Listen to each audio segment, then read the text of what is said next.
have. And please let me know if there are questions that you want to make sure we get to with our time today.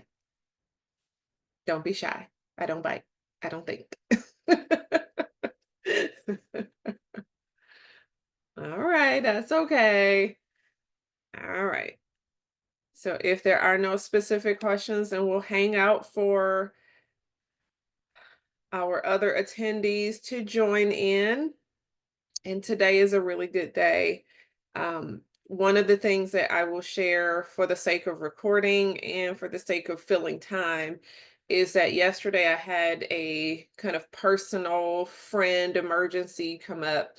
And I always think about how can we do things like deepen relationships, and it's when we show up for people, um, that people are even more so willing to show up for us. And so let's kind of keep that in mind as we go about our lives, right? It's work will always be there. Um, Chores and tasks and errands will always be there. But if somebody reaches out to you and they have a need and you can respond, even if that's a slight inconvenience to you, if somebody has a need and you can respond, like what a powerful, powerful way to really solidify and deepen um, and earn relationship. And so um, that's all. That's all. Carry on. All right, we can let anybody else into our session here today. Come on, don't be shy. Don't be shy. I'm going to let this person in just 'cause. Good, good. Okay, yes, and everything is okay. Um, we got it sorted out, but it's what I find is that networking isn't always convenient when you're doing it right. Right? We think of networking as this kind of um, I need a job, and you have the job, so help me get this job, and maybe someday I'll help you get this job. But networking is really I redefine it as relationship building. And so if we can build strong and sturdy relationships, then we again have earned the right to start asking for help and asking for recommendations and referrals and things of this nature. So yeah, it's a little deep, but that's okay because I want to provide a different perspective every now and again. Okay. So we got some folks joining us today, and I'm so excited that you're here. Anybody that feels comfortable to be on camera, please, I invite you to join me on camera so I have to talk to myself. Um, but if not, if you're not comfortable, that's okay too. We're gonna have fun regardless of if I can see you. I'll talk to the little green dot all by myself. Y'all can leave me out here in the darkness. That's okay. I'm not mad at you. And I know not everybody's camera is working. Some of you are moving around. And so all the things for all the different reasons, um, we recognize that not everybody will be able to be on camera today, but for those who can and choose to, I welcome it and appreciate it. So, with that said, I'd like to open it up a little bit ahead of time to invite you guys to ask specific questions, things that you want to make sure we get to today. Sometimes I've already accounted for it and it's already built into the program. Other times it's not, and it's just something that I'm going to carve out some time to make sure we discuss. And so, with that said, please share, open up your microphones, let me know what your questions are. You can type them in the chat if you prefer, but your voice will probably help me understand your question even better. So, take it away, y'all. Let me know what questions are on your mind.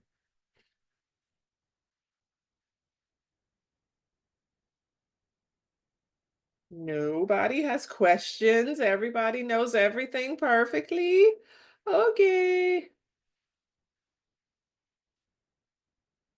I already know somebody has a question and they're being shy. Mm-hmm. That's okay.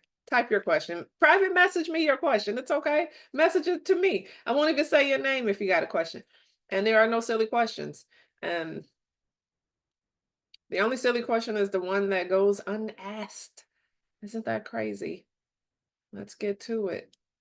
Questions, questions, questions, because we're going to start in like 2 minutes. We're going to start the content, but in the meantime, those of you who are here, please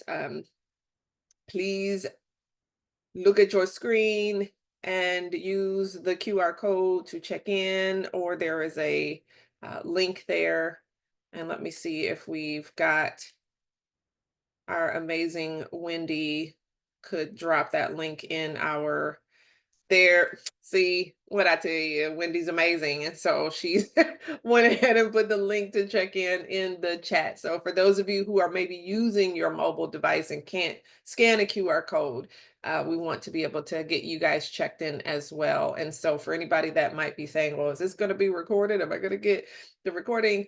You will if you check in.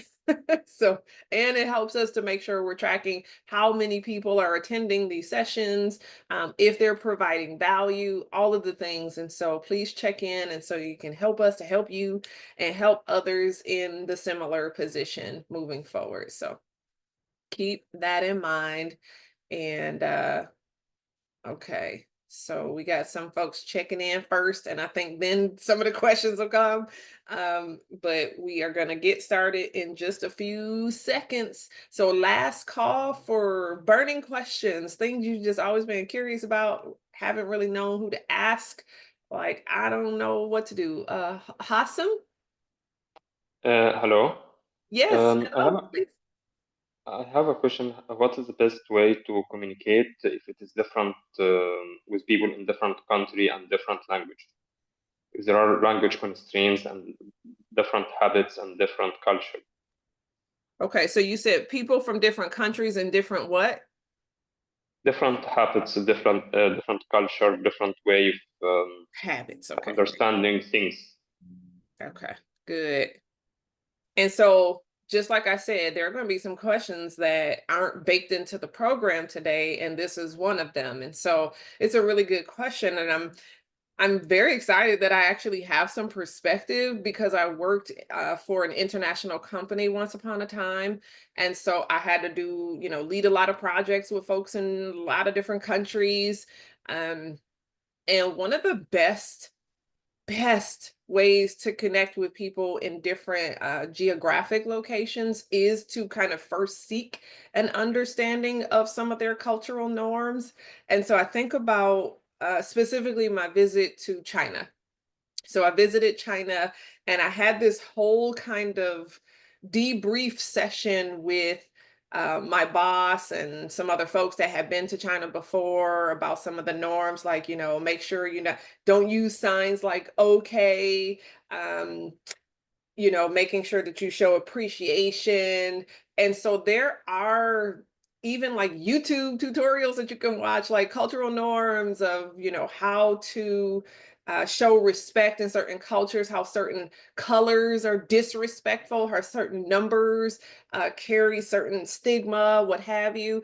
And so there are things that we have to take a certain level of responsibility to learn, and then we can show up into some of those different places. That's a very unique question that I've never been asked before, but those are some of the things that have helped me, and to just show curiosity.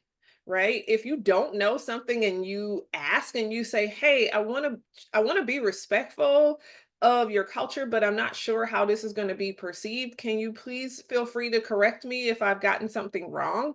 Or would you please let me know what is the appropriate way to say XYZ, whatever that is." Showing curiosity, but also taking accountability to learn on the front end. Just what some of the things are that are really kind of out of bounds, I think are going to be helpful. Does that help answer your question though? Yes, Okay. it's very helpful. Yeah. Good, good. Thank you. And thank you for the question. And then I see a question from, looks like David. My wife and I trying to relocate to Arizona. Would you be able to advise what are the best ways we can network with people in the jobs we apply for or the recruiter. So we will be talking a decent amount today around LinkedIn as well as other kind of non-LinkedIn related networking approaches. And I even have some language built in today that will address how can I engage with a recruiter. Um, and I want to perhaps what I'll do is write down here is finding recruiters for the specific area. So David, I will ask at some point, and maybe you can answer it now, but what kind of work do you do? What kind of work does your wife do? Because a lot of times what you'll find is recruiters tend to have specialties.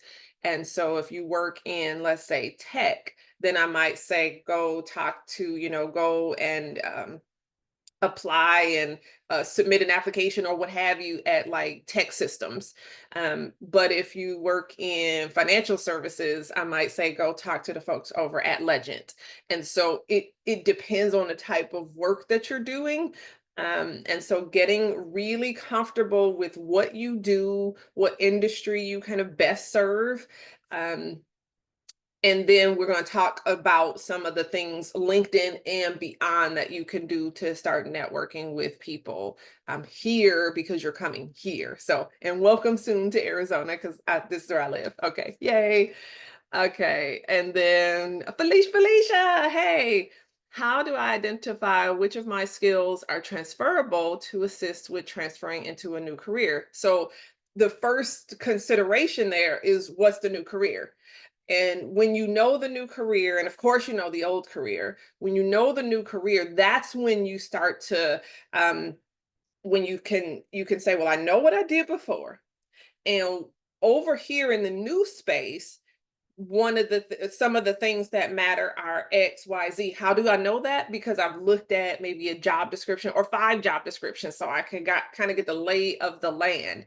And if I'm looking at let's say I happen to know a little bit about your background, like human services. So if I've been in human services, but now I want to go into, I know you had talked about like project management before, but let's use that. Let's use project management. I've been in human services. I want to be in project management. Okay, well, that's fair. What matters to the world of project management? What matters to the world of project management? Things like scheduling, things like budgeting, things like quality compliance, right? Things like stakeholder communications. And these are the things that matter to the new space, to the new world. And if these are the things that matter to the new world, those are the transferable skills that you want to seek out in the work that you used to do. Okay. And so if in the world of human services you did deal with budgets, you did deal with stakeholder communication, you did deal with scheduling, right? If you did deal with those things, then talk about those, bring those examples right to the surface. And if you didn't, that's okay. That means this is a great opportunity to focus training and development in those missing areas. That's all that is. I don't want anybody to get too deep and wrapped up and overcomplicated about all this stuff. Sometimes it's about exploring where you want to go, making sure you understand what matters in this world, and then tying it back to an example from your old self. Does that make sense? Okay, excellent. All right. Oh, and great feedback from David too. Excellent, excellent. Okay, so for everybody who's here now, I trust that you are all checked in and or you have grabbed that link right from our chat. And so one way or the other, you've either used the QR code or you have the check-in link that Wendy just resubmitted to our chat. And we are ready to rock and roll and get into this thing. All right. So we're going to be talking again about branding and networking. And today my name is Brenda Mariah. So I'm so excited to be with you all. We're establishing brand and network superpowers. Like I want to really get into it. But I know a lot of you are going to have specific questions. So I do also invite you to ask questions if by chance we're starting to get long and I know we're not going to have an opportunity to cover all the necessary material, then I'll say, hey, can we just hold on questions for a little while? Let me get a little further along and then we can resume questions. But what I'd love to do is have you to ask questions and interact with me so that other people can benefit from your questions too. Because if you have them, other people likely have them as well. Um, so we are going to have a great time. We are going to do great things. We are going to get set free and break out of this habit of kind of not knowing how to talk about ourselves and how to engage with other people. We're gonna really show up strong in this new way. Okay. All right.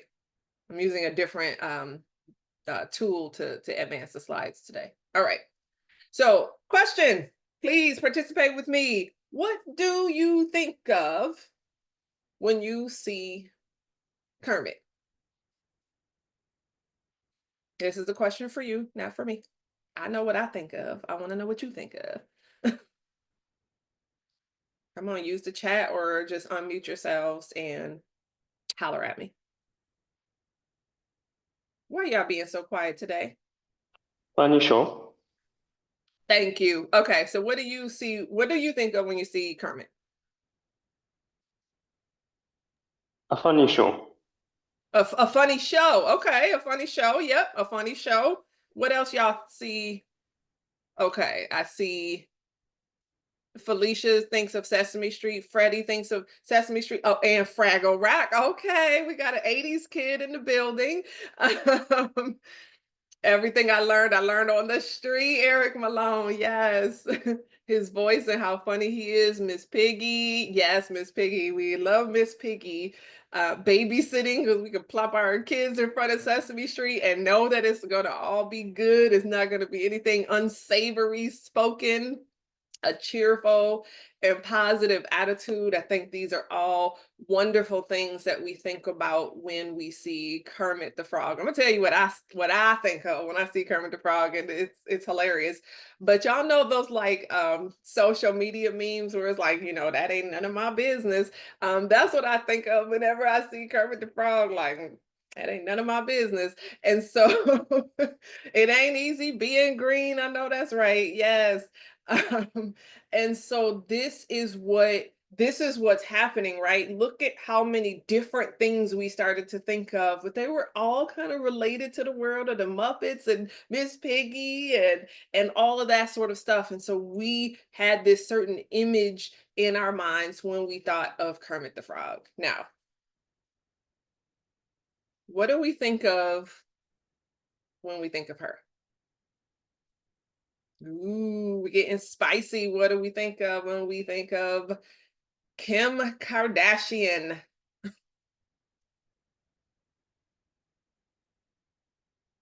I'm waiting for the response. Okay, thank you, Patricia.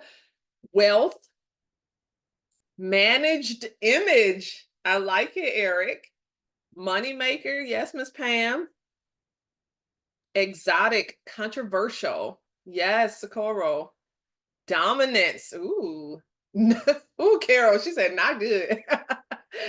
Cody says Kanye, right? Isn't that crazy? Okay, y'all are hilarious. Thank you for keeping me wide awake today. I have had my coffee and I'm gonna have another one in a little bit. Um, but yes, all of these things, she is a smart businesswoman if you think about it, because can anybody identify what her talent is? I don't know her talent.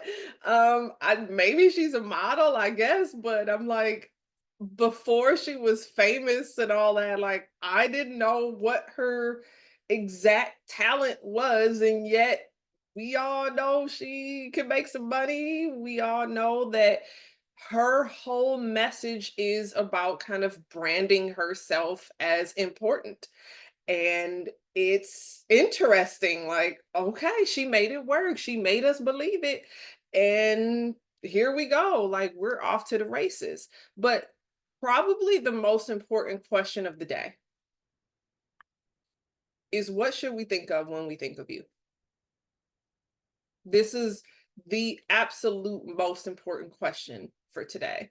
And so a lot of times when we when we're talking about networking, the question that is most often asked is what do you do? Is what do you do? And we answer with our job title. That's what we do. We can't even help it. We don't know any different. We don't know any better. What else is there to say? What do you do? I do this kind of work. That's fine. That's fine. What do you do? I'm a career manager. What do you do? I'm a project manager. What do you do? I'm an accountant. What do you do? I'm an IT manager. Like it makes sense. But what do you do? What do you do as an IT manager? Oh, oops. Uh, and so, what is it that we should be thinking of when we think of you? And so, I'd love to take a moment to get to know you guys. I know not everybody's going to share because y'all are. This is a quiet bunch for some reason, but um, given your quiet nature, which is all good, please let me know. Let us all know what should we think of when we think of you. Who are you? Come on. It's a hard question, isn't it? It's hard to answer. Ooh, okay. I was just trying to ask, right? Freddie is it's a hard question to answer. Um, right. Question mark. it, what do you say besides your occupation? Eric is multiple things. Karen is a builder, HR pro, and innovative. Good, good. And specifically the HR pro, right? And so when I think about here, let me let the cat out the bag a little bit. When you think of me, yes, my hair looks a little different today, but when you think of me, I want you to be thinking about your career. I don't need you to necessarily know my job title. I need you to know that when your career is on the line, when there's a career decision, when there's something pertaining to your resume, your salary, your promotion, when it has anything to do whatsoever under the earth for your career, you will think of me. You will think of me. You'll find a way to reach out. You'll go to my website. You'll message me on LinkedIn. You'll find me on Facebook. You're gonna find a way to. Who is that lady again? Oh, that Brenda Mariah. I need her because this is time. I just said the magic word. I need to update my resume. I'm ready for this promotion. I'm ready for a career change. I don't know where to begin. Who do you think of? Think of me. And so, what do? I help people in the area of their careers.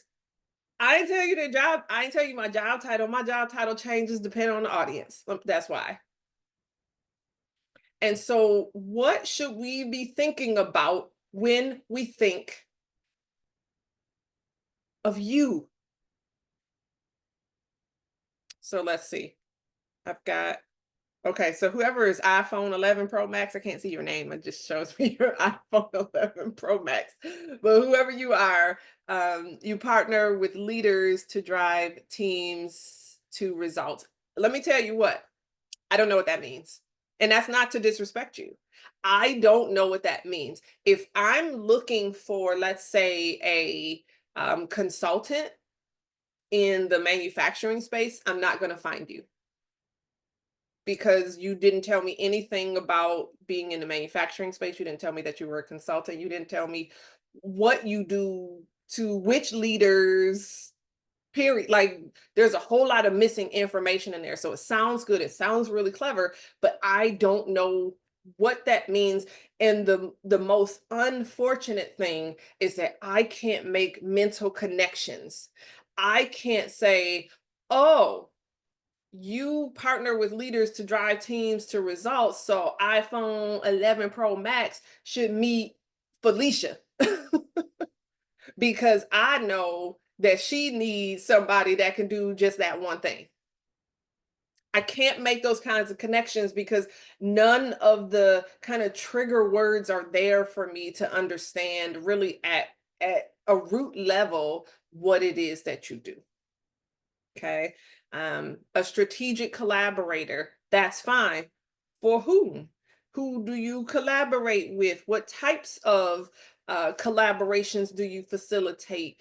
I'd love to get to know a lot more than just your title. Because if you tell me I'm the VP of operations, I don't know what to do with that. VP of operations, do you work in manufacturing? Who do you support? Like, are you talking about a multi-million dollar company? Are you talking about $100,000 company? Are you an entrepreneur? Are you a cog in the machine?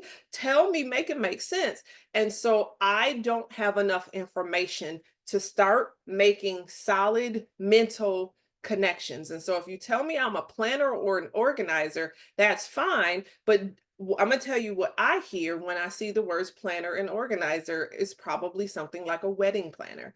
And is that what you meant? Did you mean that you were a wedding planner? Because if you didn't mean that you're a wedding planner, then we have missed the connection. And now I can't make the appropriate like introductions. I can't say, hey, Felicia, meet this person who's looking for a program manager because I thought you were a wedding planner. Okay. So we want to be super duper as specific as we can be. Okay. We don't have to pigeonhole ourselves. Did I tell you I only work on careers in the sales industry? I didn't. I said if it has to do with your career, I can help with that.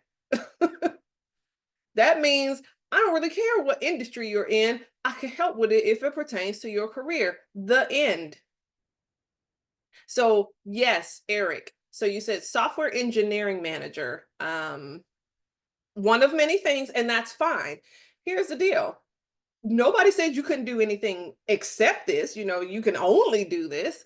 Look, I can help with careers, but I also made a really delicious chicken recipe the other day. So I can cook, I can braid hair. I can, I can change the oil on my truck. Like what? There's a lot of things that I can do, but I don't need you to know all these other peripheral things about me. I need you to know the main thing about me, the thing I want you to know when you think of me. And so we get to be in control of that. Andy says, you're a protector. Help me understand. Does that mean you're in security? Do you protect information? Do you protect people? Who do you protect? What do you protect? How do you protect? Okay. Um, Good. So I love being able to just kind of dissect um, some of these responses to the question, detail oriented senior accounts payable something, probably senior accounts payable administrator or professional or something like that. Um, I hope you're detail oriented. I hope. But if you tell me your accounts payable, again, I don't know if you have the ability to work on my $5,000 accounts payable or my $50 billion accounts payable. So make sure I understand where you fall in the spectrum.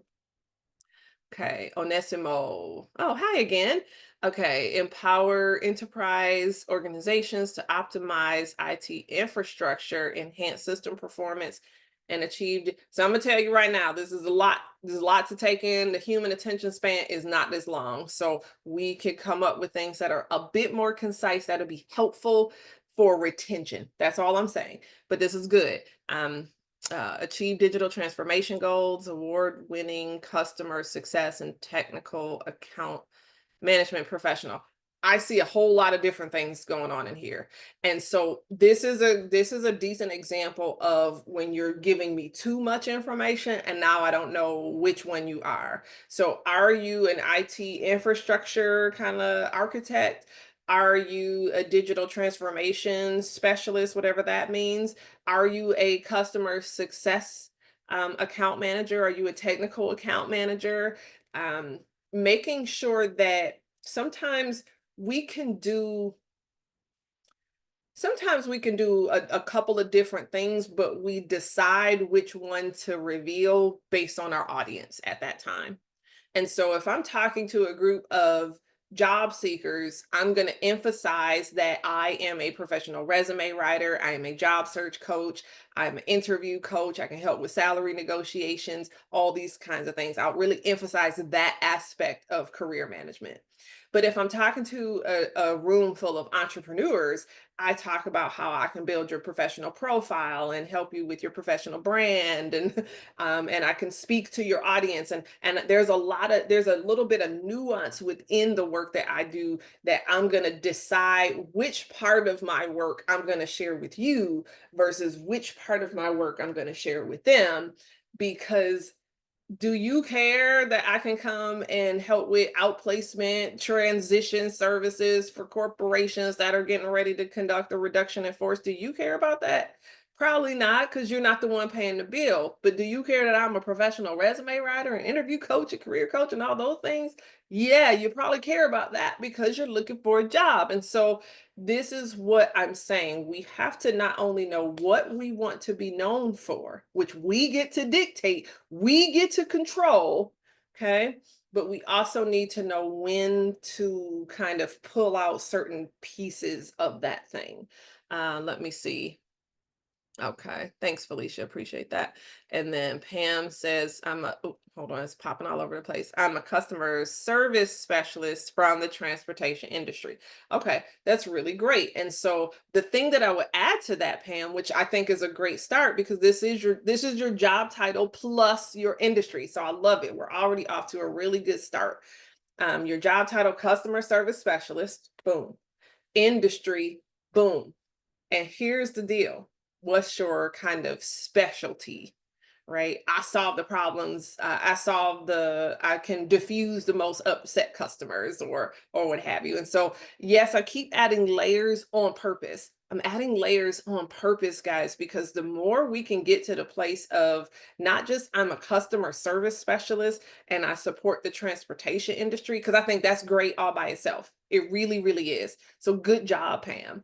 But if you can throw that extra little morsel on there and take it to the next level, talk about dangerous. Whew, that's some good stuff right there. This is the kind of stuff that helps me to justify paying you a $70,000 salary versus your counterpart who's like, yeah, I answer phones. You're like, I ain't just answering phones. I can calm the most upset person. I can work with, billion-dollar accounts. I can work with, give me that kind of special sauce that helps me understand not just what you do and where you do it, but kind of how you put your special flavor on that thing. I hope this is making sense to you guys.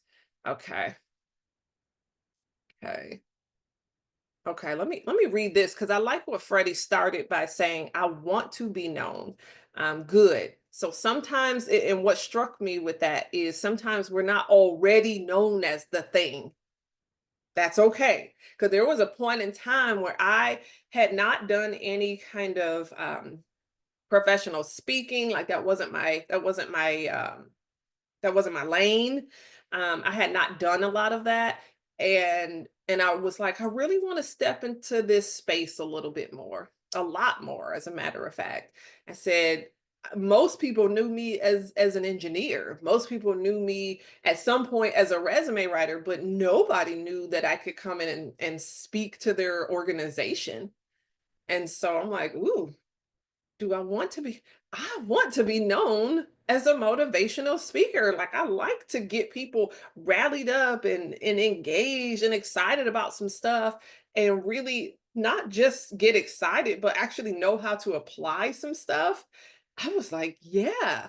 So what I started to do was put on my LinkedIn profile motivational speaker, like career related topics, and boom, and then I just kept it moving. Before I knew it, people started to remember. They knew Brenda Mariah is the one you call for career related stuff. Oh, I wonder, can I bring her in to speak to my organization? Oh yeah, she's a speaker too. Anything career related, she can handle it. Let's give her a call. And this is what we want from the job seeker perspective too, right? As an entrepreneur, I'm constantly a job seeker. constantly. I'm always seeking out the next job. It comes in the form of a contract, sure, but it's another job that I'm just always in job search mode, always. And so I want you to get to the point where people know exactly what they should call you for, who they should introduce you to. I just saw this article and it seems like it would resonate with you. I know we talked about this thing. All of that stuff comes when you are clear about what you do and who you do it for and the special sauce that you can bring to the table. Okay, so you said, I want to be known as a people motivator that helps individuals find inspiration in mastering their personal finances. I'm a financial money coach. That's awesome. Um, yeah, mastering personal finance is a struggle that a lot of people have. And I love this whole messaging, Freddie. Well done. Golf clap. Golf clap, everyone. Golf clap. Okay. All right. Yes, Ashley, HRIS implementation specialist in the software space. Yes. Yes, now we're talking. We are talking. We're getting specific. Because what she could have said, what do you do? I'm an HRIS implementation specialist. Awesome. Nice to meet you. Keep in touch never. But I'm an HRIS implementation specialist in the software space. Oh, well, I just found out that, such and so software company was looking for somebody and that, oh, let me see, let me introduce you, let me have this conversation with you. Again, what could go further is that special sauce. Like, I've worked for multi-billion dollar global corporations. Something like that could really set you apart, but this is a great start. Okay, and then Jeanette helps people save money, make money. Oh, hold on, let me read this again. I help people save money, make money, protect wealth, build wealth, and provide strategies for retirement income. I'm a travel membership partner and financial services professional. Um, okay, so I'm gonna tell you my honest feedback here, Jeanette, because I thought this was fantastic. Just kind of right out of the gate, it was fantastic. And then as soon as I saw travel membership partner, I was like, wait, what? I thought she was taking me in a whole nother direction. Here's what I do. Here's what I would suggest for somebody like you, Jeanette, is to keep everything that you said all the way until you said I'm a travel membership partner. All right. It was that just like threw me all the way out of the rotation here. You provide strategies for retirement income. You're a financial services professional. I help people make money last through retirement. And as a travel membership ship partner, I can help them travel the world, right? Put you try to combine some stuff in the middle that could have been two completely separate thoughts, and that's my feedback to you. Take it or leave it. um then Felicia is a strategic planner and organizer for family and children services. So you see how easily I misinterpreted what she said earlier, because she said planner and organizer. And what did I say? I said, "Oh, are you trying to be a wedding planner?" And she just corrected me and said, "No, actually do that for family and children services." Like, I would have never got that had you just rested on planning and organizing. Okay. So the more specific and crystal clear we can be, the better other people will be able to make mental connections to you, introductions to you, share opportunities with you, right? Think of you when opportunities pop up and it's just like, we need somebody. Do you know anybody? I don't ever want it to be said that organization ABC was looking for a family and children's planner and organizer, and they said, well, do you know anybody in this space? And I was just like, oh, I don't think so. I better think of Felicia. I better, because she made it plain, she made it clear. But here's the secondary part, is if she made it clear, Felicia, if you made it clear here in this setting, in this workshop, in this forum, but you didn't say this very same thing on your LinkedIn profile, I'll never be able to find you. Because I might not remember this conversation, but I'm sure going to go over to my LinkedIn and say, who do I know in the family and children services space? Your name better pop up. It better. And the only reason it might not is if you didn't tell it. If you didn't tell it what it is that you do, then your name may not pop up in the mix. And so let's stop being this kind of world's best kept secret, guys, because we're out there saying, oh, I just like to plan. I just like to help people. I just like to serve people. We're out here trying to be cute and clever, and we have missed the point.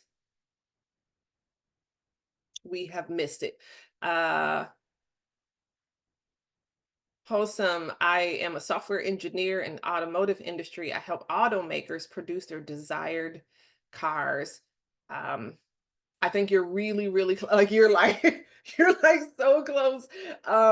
Really, really close. Like I give that a 93%. It's so close. And the what's the word I'm looking for? The differential for me is that you said I help automakers produce their desired cars. Somehow there's a disconnect for me. Like um it has more to do with helping automakers produce the cars that their customers want. So that's all. Okay. Um, and then Catherine, as an insight strategist, I help organizations find an intersection between their business goals and what their user or customer wants and needs, enabling them to deliver products or services that are successful for the business and the customer. Okay, this is long. This was long. We probably could have stopped this right after customer wants and needs, the end. We could have just stopped it probably right there. Um, business goal. Yeah, that I'd probably just stop it there because now it's getting long and it's getting into corporate jargon and enabling service delivery for successful outcomes. Like no, but again, take it or leave it. These are Brenda Mariah's perspectives. I'm just helping to dissect some of the things that we have assumed have been working and may not have been working. So if these definitions or descriptions are working for you, and how do you know if it's working for you? Because you're getting calls, people are making introductions to you, people are connecting with you and sending you invitations to connect. This is how you know things are working. When you're having a conversation with somebody on the airplane, they understand what it is that you do. You've made it simple, you've made it clear, and you made it easy to understand. That's how you know you're on to something. But if people start to kind of blank out, if they're just looking like confused, like I don't really know what did they say. Okay, okay. Well, it was really nice to meet you. Let's stay in touch. Sure. Okay. Another one bites the dust, and so this is what we want to make.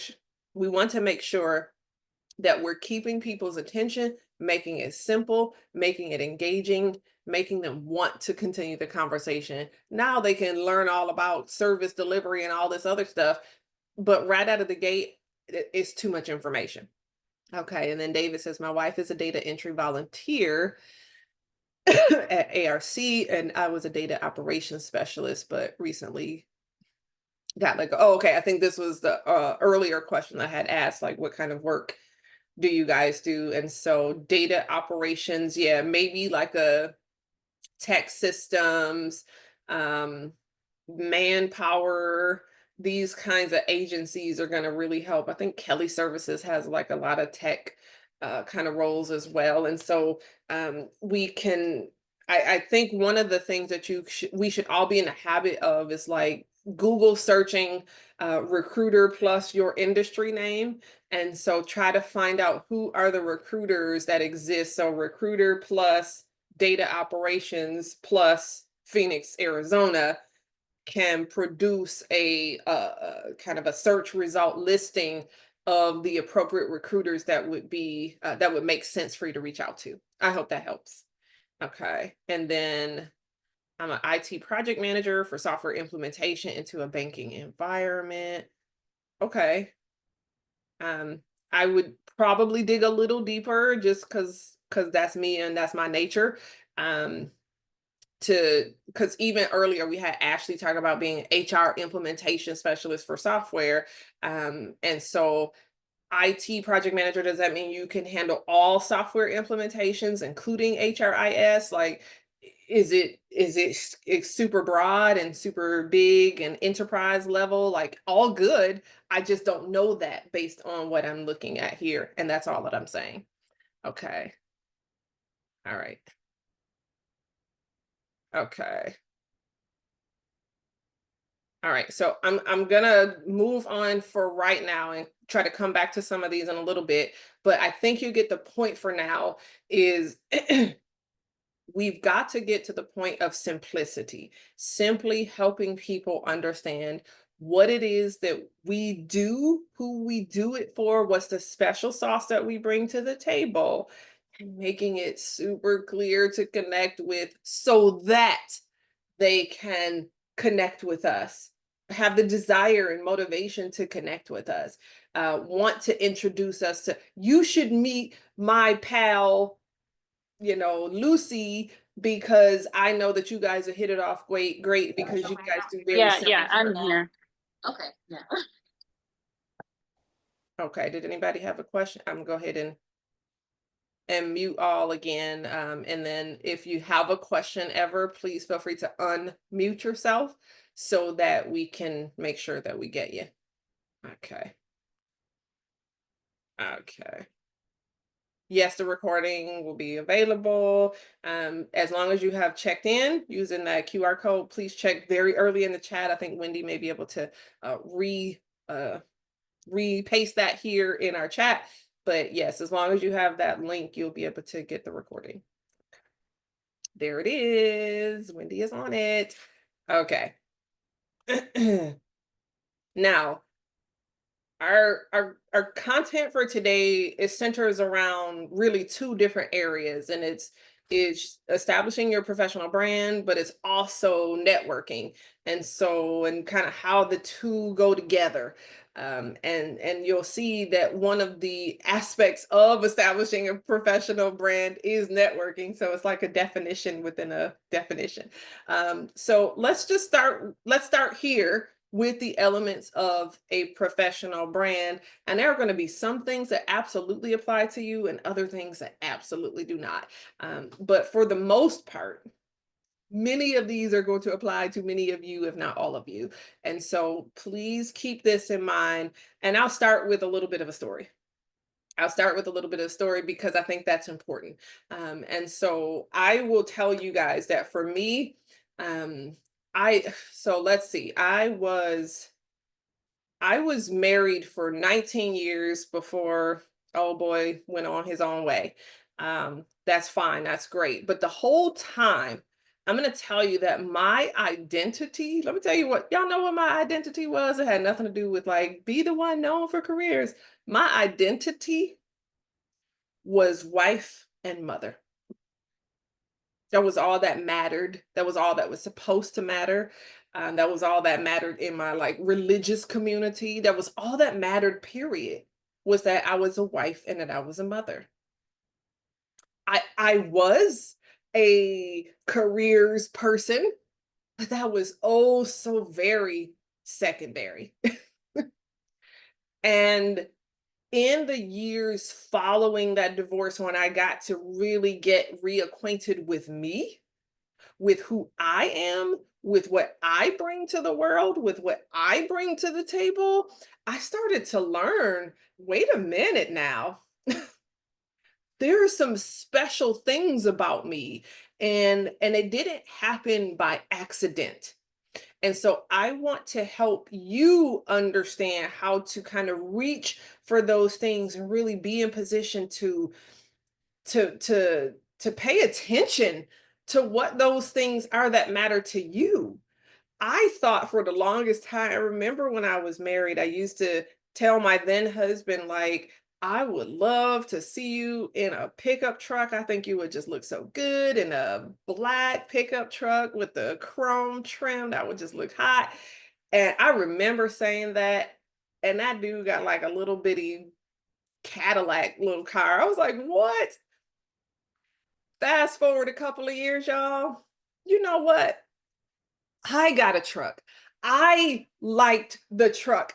I wanted a truck, and I had no idea that I was even into trucks. I thought I wanted to see him in a truck, and it come to find out I like it.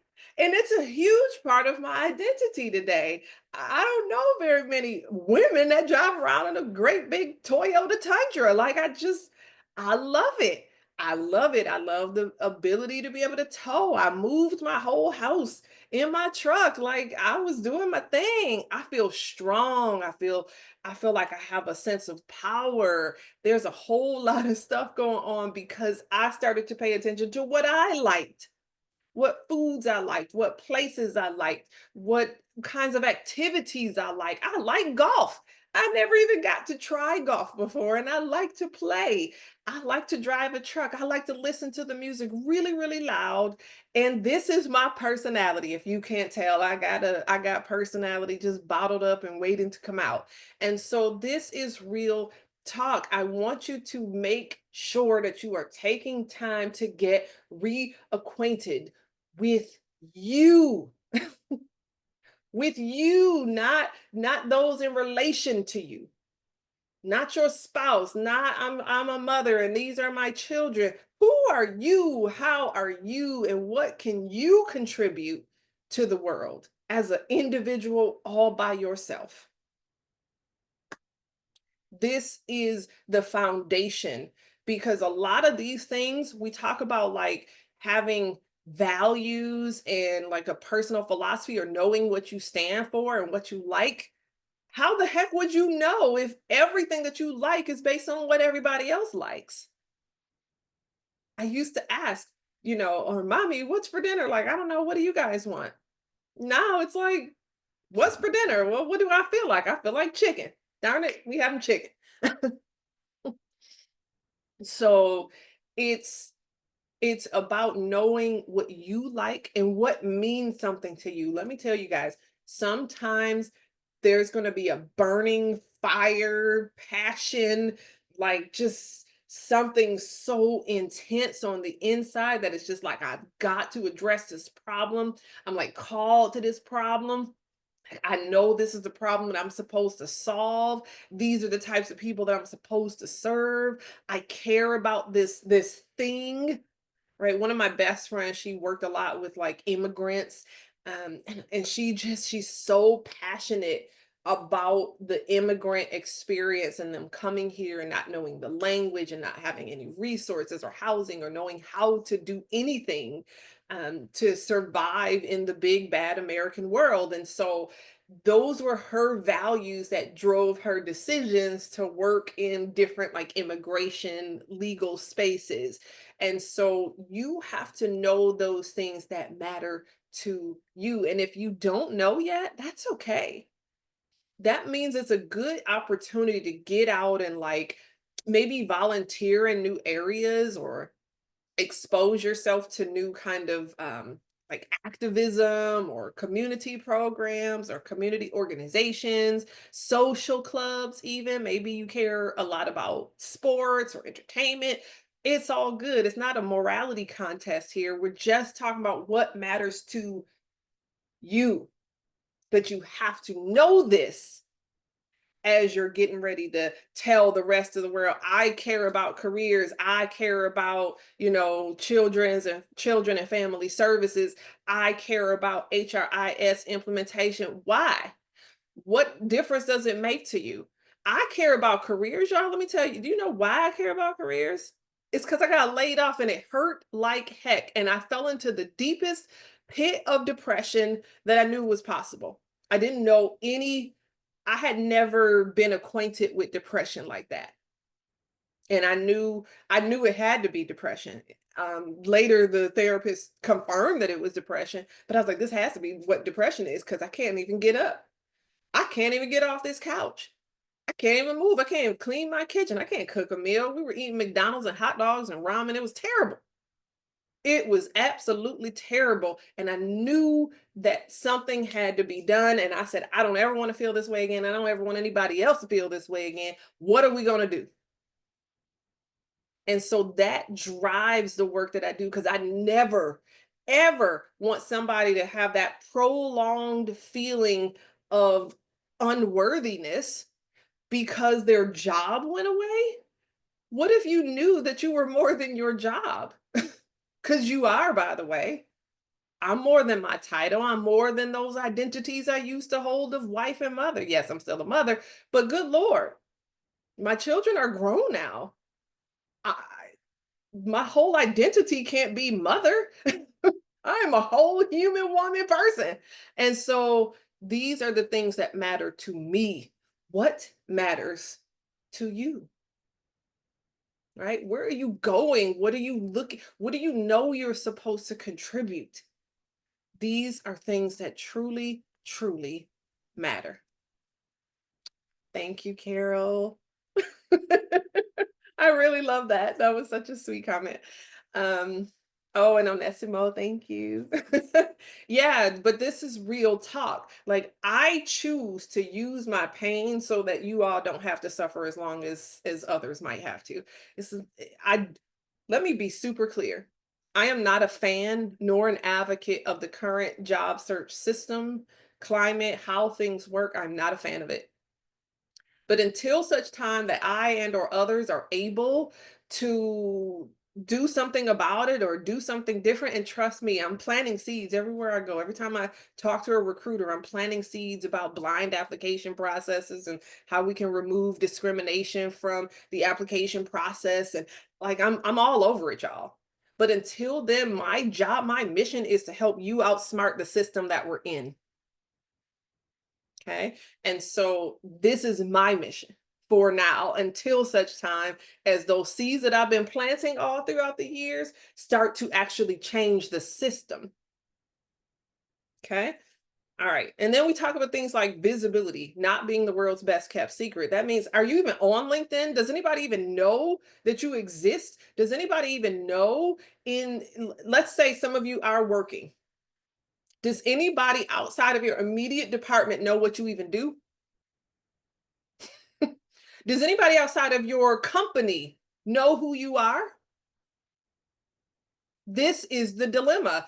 How often have we seen whole organizations, whole departments, or whole like divisions disappear overnight? And if the only people that knew you, they just lost their jobs too, what good was that? And so we're so busy trying to be the superstar within our four walls that we missed the point. Nobody else knows who we are, knows what we can do, and they're not thinking about us when they're thinking about their HRIS software implementation. They're not thinking about us. What about growth and development? Don't tell me you're an IT manager and you haven't taken a professional development class in 3 years. Don't tell me that. I refuse it. Don't tell me that. I don't care what you are, data analytics, uh, some of the other things that I saw here today, I saw like software engineer, right? Don't tell me you do these roles, that these are the contributions that you bring. I should be thinking about you when I think of software engineering, and you haven't kept up with your training and development. You don't even know the latest software tools. You don't even know what this software is capable of. And you out here calling yourself an expert? I don't think so. Oh, did I forget to apologize that I want to be keeping it completely real with you today? I mean, I'm not apologizing. I'm just letting you know it's more of an alert, early warning system. Okay. But this is real talk, and growth and development. I'm going to tell you right now is an area where your bosses, would be bosses, used to be bosses, all of them are going to tell you, sorry, we don't have the money for that.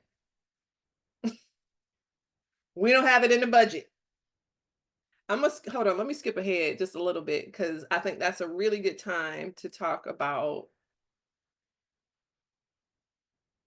Don't worry, I'll come back. Y'all see all that stuff in a second. But this is a really good time to talk about stuff like the Arizona at Work, Pinal County opportunity because they provide a lot of assistance that would typically cost money, but they are able to apply grant funding to help you to help offset or completely eliminate the need for those costs to you. This is why I partner with Career Connectors in Arizona at Work. This is exactly why I partner with them, because what happens is so often people will call me and say, "Hey, Brenda, can you help me with my resume? Can you help me with my interview practice that's coming up? Can you help me? I need certification, I need training, I need this, I need that, but I can't afford it." My go-to resource is you need to contact Arizona at Work. That's just my go-to resource, because darn it, if you can't invest in it, then at least get the grant funded methodology. Okay. And so this we're gonna talk about the tape in a second. Hold on, Hassan. We're gonna talk about it. But this is great resource, cost you nothing. Please tap into it. I don't know what else to say. If there's somebody from Arizona at Work here, I'll give you the mic for a second. But for everybody else, I encourage you to contact them however you choose, right? Call, scan this QR code. I think David, I think you and your wife are coming to Arizona, especially if it's Pinal County. This is going to be the best resource for you to contact. If it's Maricopa County, which is Phoenix, then not them. Don't call them because this is Pinal County. But just take great care and make sure that you're exhausting every no cost resource, especially if you're struggling financially. We don't need that kind of stress and strain in our lives. None of us do. Okay. All right. Going back. All right, so growth and development, this is a really big deal. I remember once upon a time I wanted to get my PMP, and I used to work for Motorola, and I told them I wanted to get my PMP. You know what they told me? They did a Kermit the Frog, like that ain't none of my business. They were like, "No, seriously, we don't have no budget for that. Sorry." Well, I got laid off like 5 months later. That's how I knew um, that they were at least telling the truth. But I took matters into my own hands. I was like, well, darn it, the PMP is the thing that's going to help make me marketable. I've got to still get it, whether you pay for it or not. And so I had to dig deep, find a way, dig into my own budget, look into my own savings, and find a way to pay for it. I paid for it my darn self and got my own PMP by myself. So this was if we have somebody from Pinal County on here, can you please respond to Judy? Because I don't know the answer to that question, but I think so. But you can check out just Arizona at Work. It's just Arizona at Work, Pinal County, I believe, is specific to Pinal County residents. But there are other Arizona at Work, like Maricopa County. There's so on and so forth. So just kind of be mindful.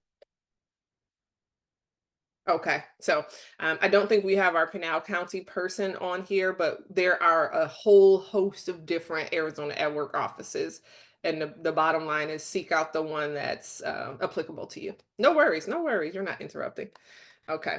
But do what you got to do on the growth and development front, because waiting for somebody else to cover the bill sometimes isn't going to help you. But if you have need and you qualify for those services, Arizona at Work is a brilliant resource to help with that. I've seen them tons of time cover the cost of like training and certification and things like that. So really tap into those things. And again, investing in yourself when necessary. That doesn't always mean I have to spend thousands and thousands of dollars on something. Sometimes it is like, look, I've gone to enough workshops, I've used AI to death. I can't figure out why my resume isn't getting me any hits. And it's just time to invest in the darn service. Do what you have to do. Try all the free stuff, but look, at some I don't want you running out of money, period. Okay. Network and know how people can support you. So here's a thing that I kind of learned maybe the hard way, and missed out on a lot of opportunities where I'm in conversations with people and they'll say stuff like, okay, well, how can I support you at this time? Like, what need do you have? And I'm like, oh no, I don't think I really even thought about that. Well, at any given point in time, you might have need of, recommendation for job opportunities. Like, hey, please can you keep your eye and ear out for different opportunities in this space, right?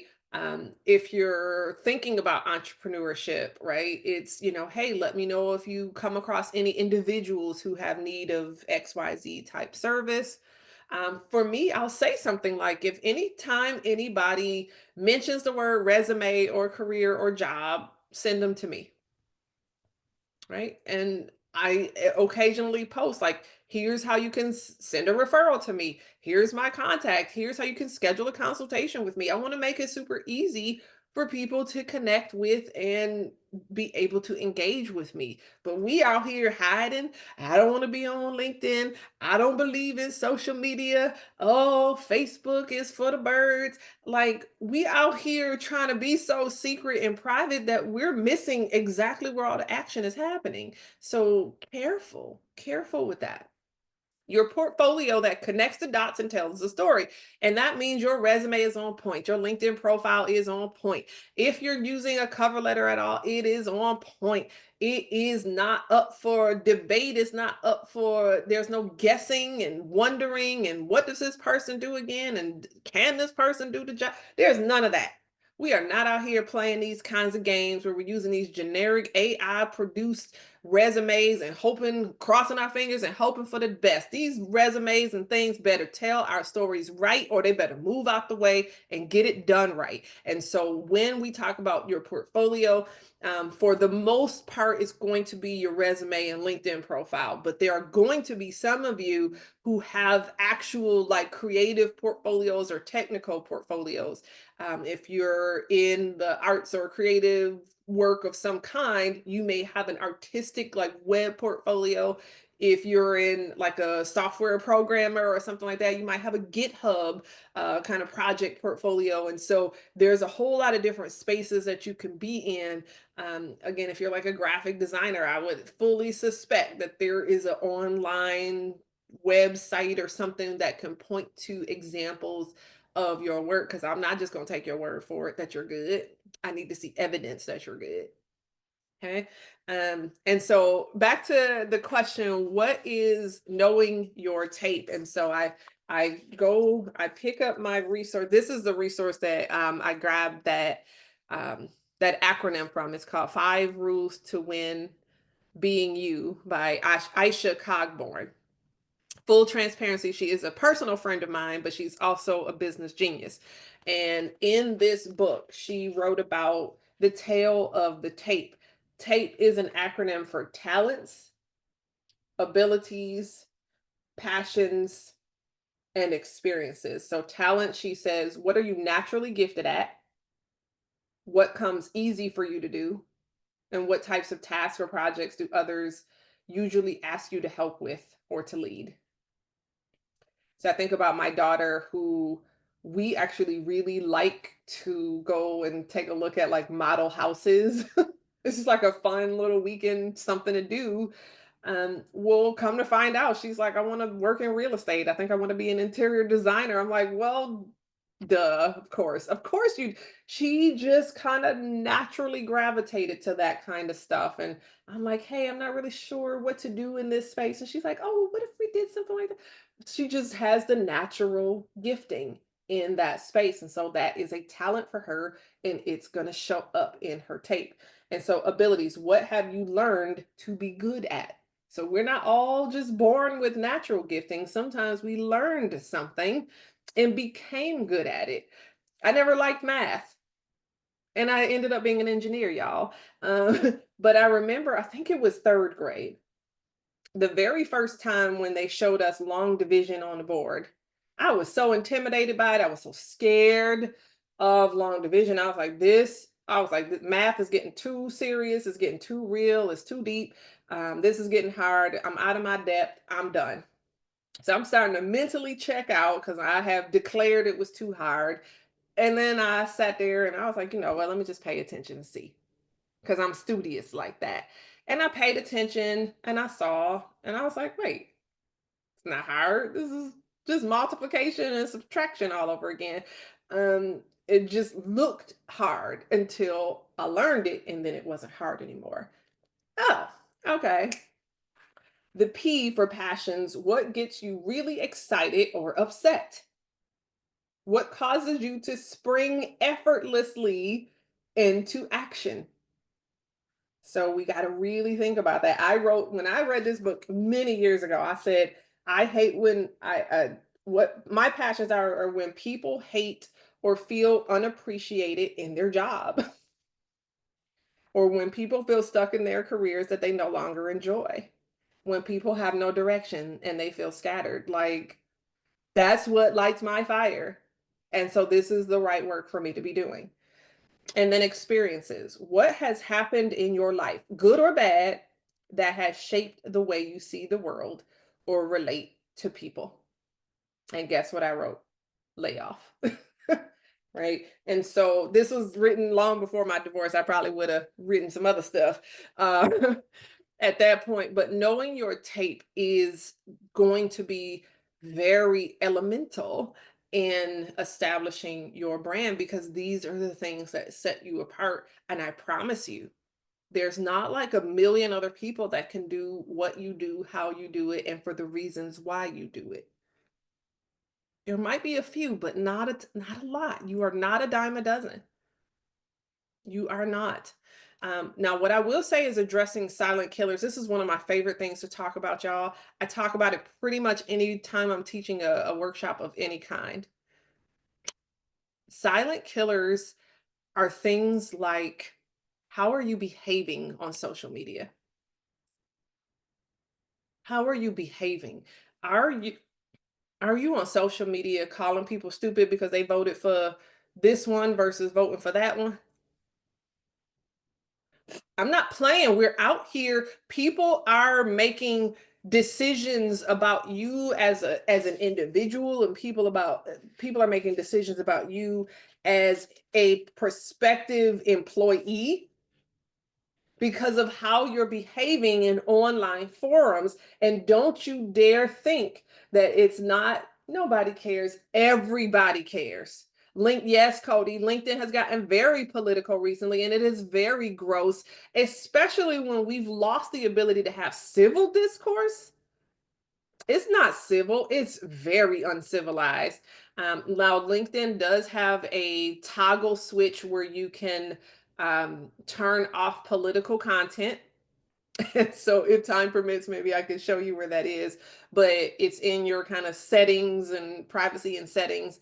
And you can get in there and turn off political content. But this is real talk, and this is affecting people's ability to get hired and to be considered for roles that they would otherwise be perfectly suited for. We can't even help it sometimes. We have politics consuming us to our own detriment, and it's not okay anymore. But here's another silent killer: spelling, grammar. Look, I'm not talking about the one off, mistake here or there because maybe we were just moving too fast or what have you. I'm not talking about that. We are not talking about that. We are talking about the people who clearly have no understanding of like your and your, or there and there. We're talking about those people. And I know it's not fair. And if you struggle with it, maybe you struggle with like dyslexia or some sort of reading disorder of some kind, that's not fair to you. But you know what? Grammarly is a whole tool that can help check your grammar for you, and you don't even have to worry about it. So making sure that people aren't judging you, and people are judging you. I'm probably judging you for grammar. I'm sorry, but I am. But making sure people don't have ammunition to judge you because we're out here being careless. And so these silent killers can affect the course, the duration of your search. It's not fair, but this is where we're at. Yeah, spell check is like everywhere. But don't just spell check, y'all. Please don't just spell check. Proofread. Got to proofread too, because we had a recruiter the other day said something like she intentionally looks for people that put like manger instead of manager because it's such a common occurrence. They put manger. Yeah, I mean, it happens. Okay, and thank you, Socorro, for answering what is the E in tape it is for experiences. Okay, what have you gone through that kind of informs your outlook on things? And then I finally say, count the cost of this thing that you think you want to be known for. If you think you want to be known as this, like, who I can't find it, but earlier in our chat somebody said that they like help with personal finance and kind of that sort of stuff. All good. Count the cost to you, count the cost to your family, count the cost to your energy. But here's the deal: count the cost of what you're willing and unwilling to put out there publicly.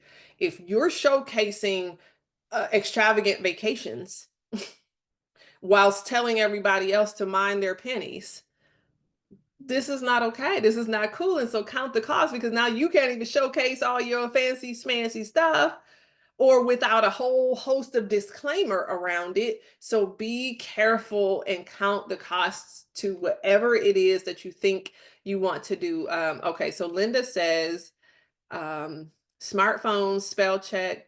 Yes, they jack up your grammar. Yes, they do. So yes, you do have to do a old-fashioned proofreading. She says also Word has a read aloud function that saved her many times. That's awesome. I don't even think I knew Word had a read aloud function, but that makes sense because some folks are working with different abilities. Excellent. Thank you for that, Linda. Okay, so let's move on.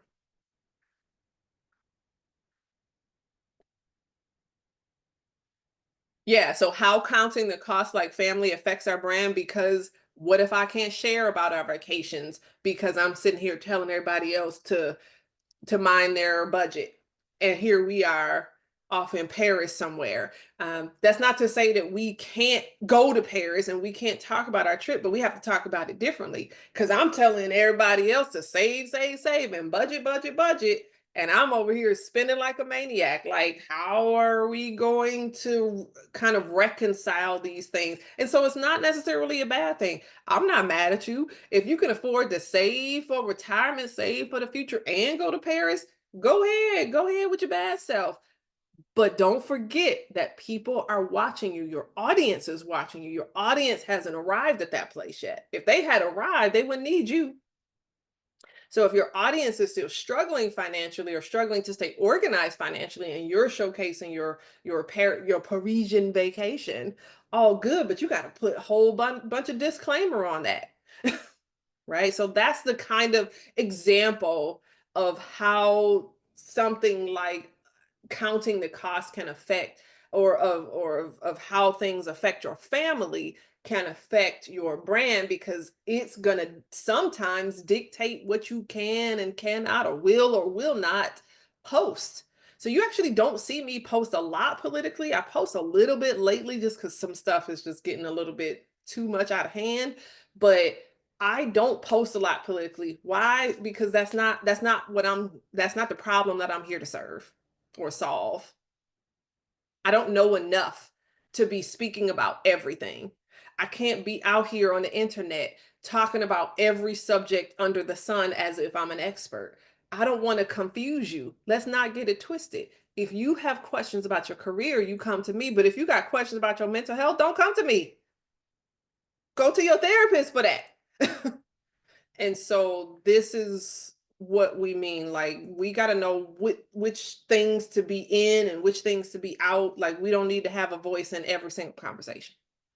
Yes. Bless the Lord. Okay. Thank you, Pam. Okay. So this is just a quick one, right? This is an opportunity for you to think about, how do I talk about what I do? So some of you really did a great job. You really nailed it today when we were going through those examples earlier and I was kind of dissecting some of your responses. It was really, really good. And this is just a little formula or template that I want you to be able to grab hold to. If it resonates with you, if it doesn't, throw it in the garbage and carry on with your bad self. But this is a nice little formula for you to plug into. And so what do you do? Who do you do it for? How do you do it? And what makes you special? And so I think about, serve careers. I work with professionals in job transition. I work with professionals pursuing career advancement. How do I do that? By way of professional resume writing and coaching and speaking and books and these kinds of things and workshops. I teach all the things. Like here, what I'm doing right now is what I do. Okay. But what sets me apart? Could you know there's other people that do what I do? Could you even conceive that there are other people that do what I do? But there are. But what makes me so darn different? I embrace my personality. I embrace the fact that I'm an encourager. I embrace the fact that I have a personality.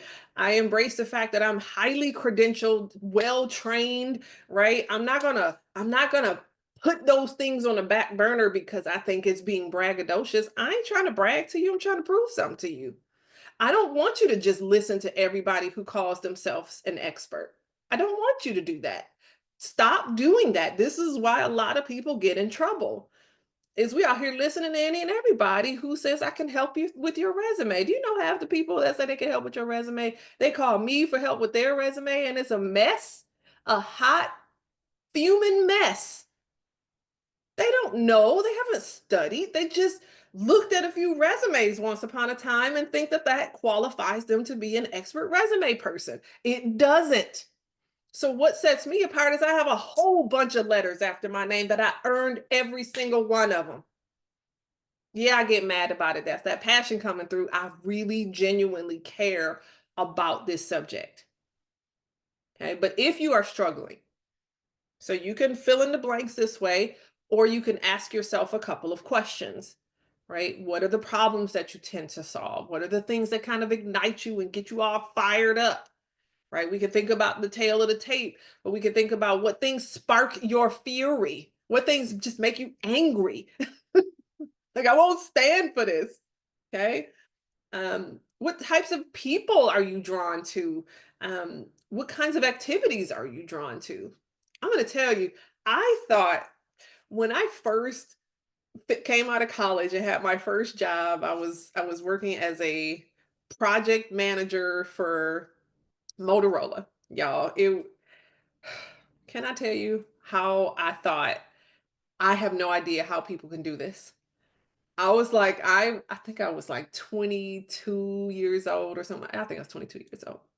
I'm 22 years old. I was like, how the heck do people do this for like 40 years and not go insane? I was miserable right out of the gate. I was like, this is dumb. This is stupid. This is foolishness. I don't want to do this. I'm bored. I can't wait to go home every day. I'm crying when I go home every day. I just hated the whole landscape of all the things. I couldn't stand it. I tell you, I couldn't stand it. And now that I do the work that I do, y'all know how many times I'm like, I get to work with this amazing person today. I'm going to take this webinar on a Friday afternoon. I'm going to go to this event on a Saturday. Like, I'm not even getting paid for some of this stuff, and I choose to do it because I'm hungry to learn it. And it's that kind of attitude that helps you to know, okay, I'm doing the right work. Okay. And then what do you know you're supposed to be doing? Like, some of us have that kind of internal pull or calling or whatever. Um, you know you're supposed to be doing something. Sometimes we're just afraid of it. We're afraid we're not going to earn enough. We're afraid we're not good enough. We're afraid of whatever. You fill in the blank. Nobody's going to take me seriously because I'm X, because I'm black, because I'm a woman, because I'm transgender, because I'm overweight, because I'm underweight, because I'm too young, because I'm too old, like because I speak with an accent. Like, stop this. We're going to be here all day with all the reasons you think you can't do the thing you're absolutely wired to do. So just answer the questions honestly, even if you're not ready to act. Answer the questions honestly, and at least you know where you're supposed to be headed. Okay, I'm done preaching. So we want to make sure that we're paying attention to LinkedIn. And I want to walk through some of the dimensions of LinkedIn that we want to be making sure are kind of good to go, ready to rock. all the things. Okay. And so when you're looking at your respective LinkedIn profile, hold on, let me check the chat. Thank you, Erica. I appreciate you. Yeah, I get very fired up, but it's always a reminder and a clue for me that I'm doing the right work still. It's the day that I no longer get fired up, the day I don't really care that much, that I'm like, okay, it's time to make a change. And so if that's you, that might be an internal indicator that change is on the horizon. And that's okay, by the way. I used to think quitting was just such a terrible, negative thing. Like, I'm not a quitter. Darn it, if you're not doing the right work anymore, you're doing everybody a disservice by staying. And so, thank you for that. Okay. So, when you're looking at your respective LinkedIn profiles, and I invite you to pull up your LinkedIn alongside this talk, while you're looking at yours, you could be making some notes on a sheet or whatever works for you. But look at like the visual imagery of the background. Okay. So yours is going to look a little different. I just very recently updated this for a course that we're building, and want to make sure that you're super crystal clear on all the different things that you can do with your background. My old background, it shared everything that I could do, like resume writing and books and motivational speaking. It said all the words. And now I was like, no, let's get down to the basics. Like, I'm going to help you build confidence and build some career strategy, outsmarting the system for emerging leaders and those facing layoffs. Like, I want to present my credentials. I'm fighting for those going to battle emotionally in their career because a lot of folks are frustrated, mad, angry, on the verge of tears. They're fearful, they're worried. How am I going to support my family? Like, this is scary. I'm not out here making light of any of that. Trust and believe. I believe in, like, we about to fight. And so you can see the punching gloves, like you'll see some new pictures come out, but like this darn boxing glove, it's symbolic for me. Like, I'm fighting for you. So don't ever get it twisted. If you ever need to know that you have an advocate, here she is, this girl. All right. Okay, so visual imagery, and so this background was created in a tool called Canva. And so we want to encourage you to use whatever tool works for you. LinkedIn also has some kind of default image options, but I like to customize and personalize and do the thing. So if you're comfortable using Canva, it's a great tool. If you're not, look at the default options in available to you within LinkedIn. All good. Everything's better than nothing. Okay. An up-to-date flattering photo. So I've actually just recently taken new photos. My hair is normally curly, it's just straight today, um, but the new photos show me with the kind of shorter curly hair, which is how I normally wear my hair. And so you'll see this will evolve soon. I'm just trying to pick just the right one. So stay tuned and pick new picture loading. All right. And then a clear headline. So the first part of everything that we were talking about today, what do you want people to think about when they think of you? This is where so many people, I think, miss it. This is right where it happens. And so they come to LinkedIn and they say things like, I like to help people. I make the world a better place. All these really cute, really important sounding things that nobody understands, that nobody is searching for. Here's the deal. If I'm looking for an HRIS implementation specialist at a software company, do you think I'm coming in here and literally typing the keywords search for somebody who wants to make the world a better place? Or do you think I'm going to come in here and say HRIS implementation for software? I'm going to search for exactly, explicitly the thing that I need, and not some cutesy, clever, sound alike parallel universe kind of phrase. And so let's keep it clear. Let's keep it simple. Clear headline. What do you want to do? Keynote speaker, career strategy, outplacement, Great. Consultative career manager. Boom. You're going to find me. Helping emerging leaders climb the corporate ladder. Boom. Job search coach. Boom. Confidence builder. Boom. Did you find yourself in there? I sure hope so. I sure hope so. Okay. And if you didn't, you're probably not the person that wants to work with somebody like me. If you're like, I'm completely comfortable in my career, I don't need anything like that right now. I'm good. I'm at the top of my game. Carry on with your bad self. We're good here. Carry on. But when you do need me, I sure know that you know how to find me. Okay. All right. And then use the summary. So the about summary, it says about or summary, it says a whole bunch of different things. Um, but this is where you get to talk about yourself. You get to talk about why you do the work that you do. You get to provide a few examples of, excuse me, of times when you've done that thing well. Okay. And so this is just a early snippet of my summary. But it says, my name is Brenda Mariah, and I fight for these. I fight for these things. Qualified professionals to outsmart the system, get back to meaningful work, overcoming limiting beliefs around salary. I love my talk around like salary negotiation. I'm here for it all day.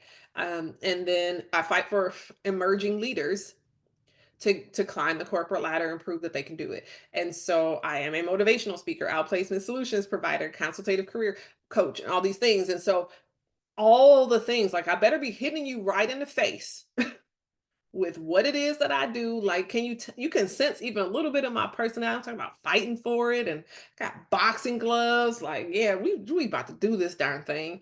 My company is called Push Career Management. Of course it is. Come on, y'all. I'm not out here to play. We came to win or go home. Um, all right.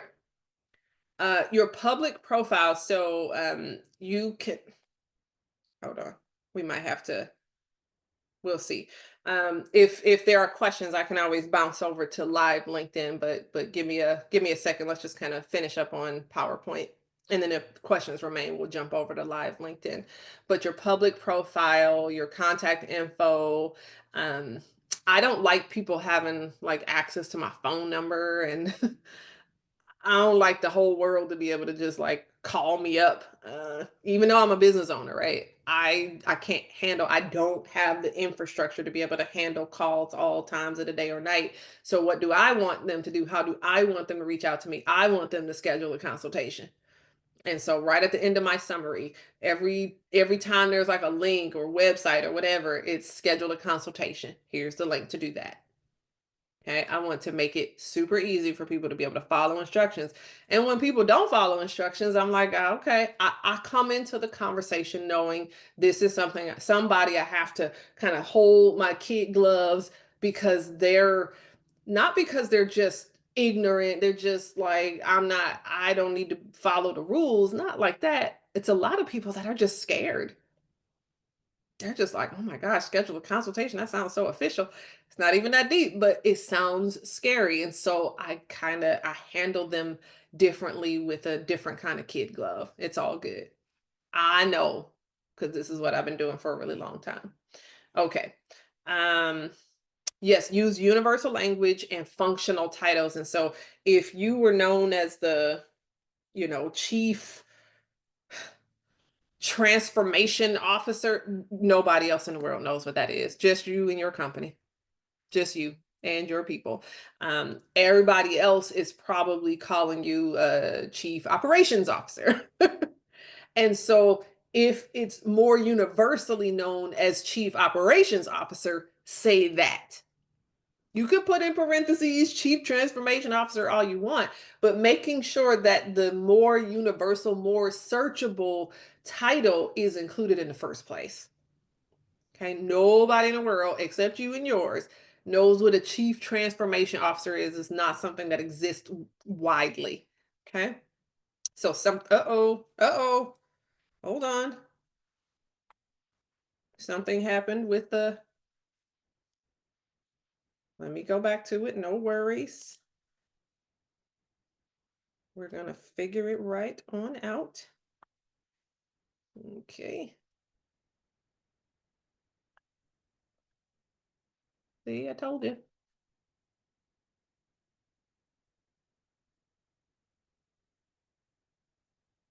Okay. I don't know what's going on. Hang on.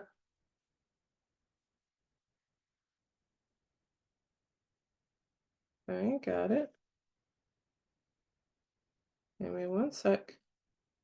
All right. It may not let me go full screen, so we're gonna do our best this way. All right. So just stay with me. We're all good. Human error, I'm sure. Okay.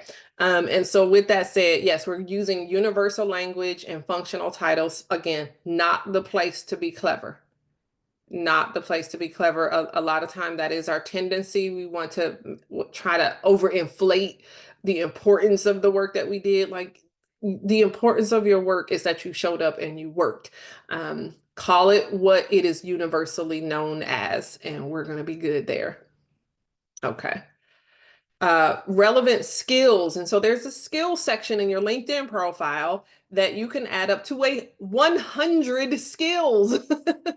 And so let's make sure that we are doing things like adding as many as possible. So it used to be up to 50 skills. And so I don't know when the last time you visited LinkedIn or visited your skills section, but if it was in the last like year, it has actually changed in the last year. And so revisit that. This is a really good time to kind of go back and revisit your profile and make sure that you're getting the most out of what LinkedIn can do for you today.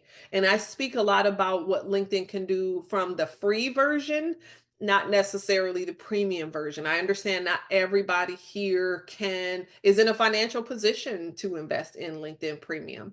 I think it's getting more and more to the point where you kind of they're forcing you to go premium. They're taking away more and more of the functionality from the free version. But I'm like, I'm gonna ride it until it die, and then I'll switch over. So I'm like, probably in the next couple of months you'll see me switch. But for now, I'm going to try to stay free so I can speak to the kind of larger global audience. But there are things that you can do with the premium version, like when you're connecting with people and you're sending out invitations, you can only send out 5 custom invitations per month if you're using the free version versus a lot more when you're using the premium version. And so um, that's just one of the examples that they're kind of like that used to not be the case. It used to or max out at like 25 in a month, like you could do that, but now it's 5.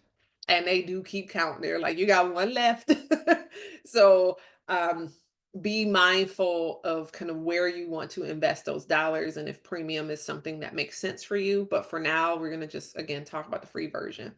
I do have a slide coming up in a minute about how to what language you can use to connect with people because that's part of the hardness. Part of the difficulty is I think I know who to connect with, but I don't know what to say. And so I want to tell you that when you're connecting with new people and trying to, I think going back to like David's earlier comment and question, like, how do I connect with people? First of all, if we start with a sense of, I want to work for these like 20 to 30 companies. So if we start there, if that's the starting point, that's a great starting point. Because what's the alternative? Is I want to do this work, so let me just see everybody who's hiring for these jobs. And let me just apply, and hope. Versus I want to work for one of these 20, 30 companies. Fine. Let me first connect with a few different people at each of these companies. Like I have a plan. I'm not just throwing darts and hoping. I have a plan. Like I'm going to approach this thing systematically. And so these are the places where I want to be. These are the types of people that I need to connect with. What are those types of people? I'm glad you asked. The recruiters that work at the companies that you want to be at. That's one type of person. And other people who do what you do. So that's recruiter, like talent acquisition, could be HR, but other folks who do your work. And so we had somebody that was like data, I don't know if it was data analytics or data something, data science, right? And so these kinds of things, you want to connect with other data researchers at the company where you want to be. So you're going to try to connect with at least 3 different people HR, recruiter, and somebody who does what you do at each of the companies that you're interested in. Okay. So I'm actually go on to the next one so that you can get a sense of these. What are some conversation starters? If I want to send an invitation, if I want to, maybe I'm already connected with this person, I want to send a follow up. I want to do something to engage with this individual. How do I say that? How do I even kind of get going on the conversation? These are a couple of things that you could say. This is just a snippet from the conversation, guys. It's going to be included in our course, and it's included whenever I do like a speaking engagement or something like that. But I want to give you guys a little taste of it, a little snippet, so that you can have something actionable to go work with. Go be great. And this is just an example. Feel free to modify it, make it your own, use your own voice, change it, throw it away altogether, do something completely different. But the bottom line is there are things you need to do to connect with people. And sometimes they don't even know who you are.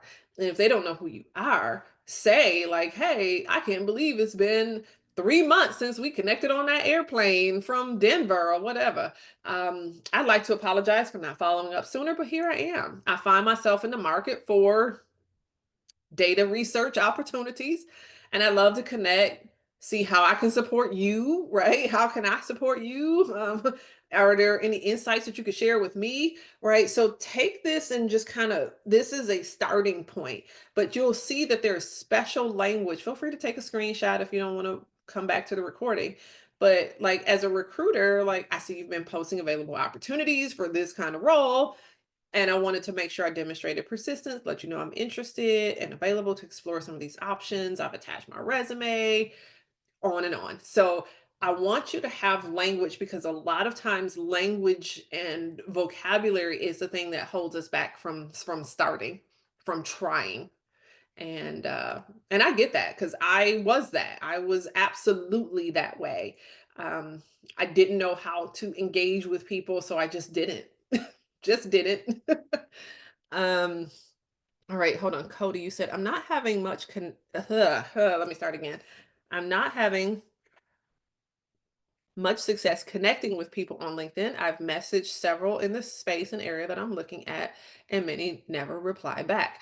And so when this happens, and I'm not saying this is you, because I don't know you and I've never seen your profile or anything like that, but when this happens, this particular thing, like I'm sending outreaches, people aren't connecting back, nobody's connecting with me, what the heck is going on? The first things that come to my mind are, is your profile clear? Because if it's not, like I'm confused and I'm like, I don't even know what this person is trying to do, I'm out. Never mind. Like I'm just too confused. I got too much going on to be trying to figure out their life. Okay. Second, and probably most importantly, going back to those silent killers. What are you posting about? What are you liking? What are you commenting on? Because whether you know it or not, we can see that stuff. And so if I look at your post and activity and see it's just like, oof, I do not like this person's personality. I do not like this person's opinions and beliefs and perspectives. And this is dangerous. Like, oh, I could never invite something like that on somebody like that onto my team. Absolutely not. And so I don't know. I would have to do a further dissection of what's going on, because I tend to believe there is usually an assignable reason, or you're just doing work that people just don't connect with. They don't understand it.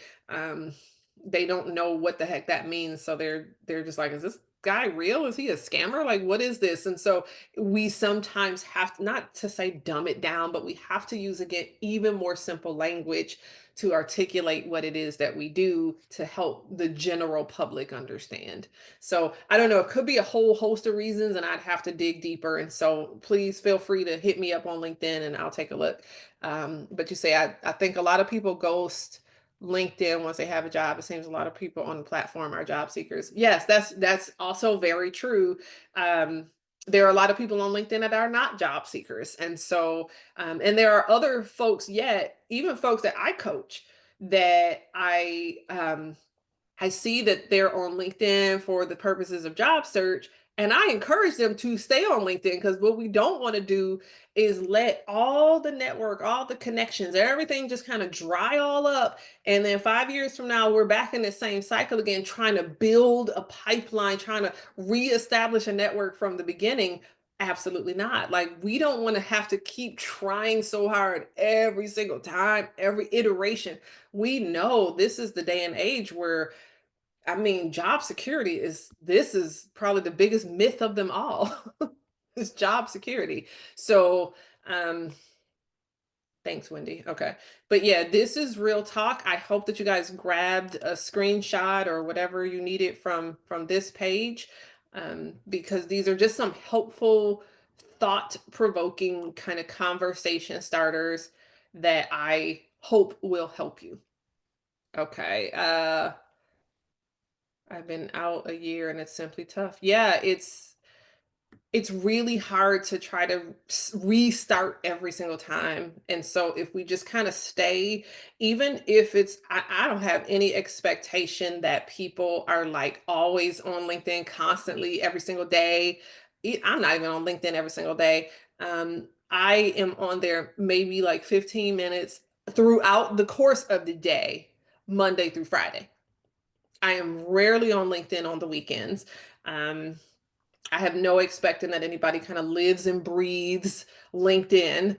And so, but I understand that not everybody functions that way. So we're going to do what we can control and not try to control them. It's hard, but let me make sure that there's not something more obvious at play. Okay. Um, okay, hold on. Awesome. What are starts when meeting people in person in a conference where they sell their products and not interested to hear from people seeking a job? Be careful. Be careful about what conferences you're going to. If you're going to job fairs, they're going to care about people seeking a job. But if you're going to a conference where it's all about selling the newest, latest, greatest widgets and gadgets, that's probably not the audience to go in and say, "Hey, I'm really looking for a job." But if you have happen to spark up a great conversation with somebody at a vendor booth, they are selling something, and you know what? Just the more I listen to you, this sounds like a company I'd really want to do work with. Do you guys Are you aware of if you have any opportunities? Because I love to be able to put your name down as a referral or anything like that if it could benefit you. Or let me know if there's a recruiter that I should speak with because it sounds like I love what you guys have going on here. But see, that's really easy for me to say because I'm very comfortable having conversations like that. But what about those of you who are super shy and that you would never, ever be able to bring your mouth to, to form those words? That's not an easy thing. And so you can see the nuance. Like, I can tell you what to say, but this is not the right time and place for me to teach you the mindset tools in order for you to have the courage to say it. But there is such strategy, it does exist. And so I hope that my little elementary response to your question helped.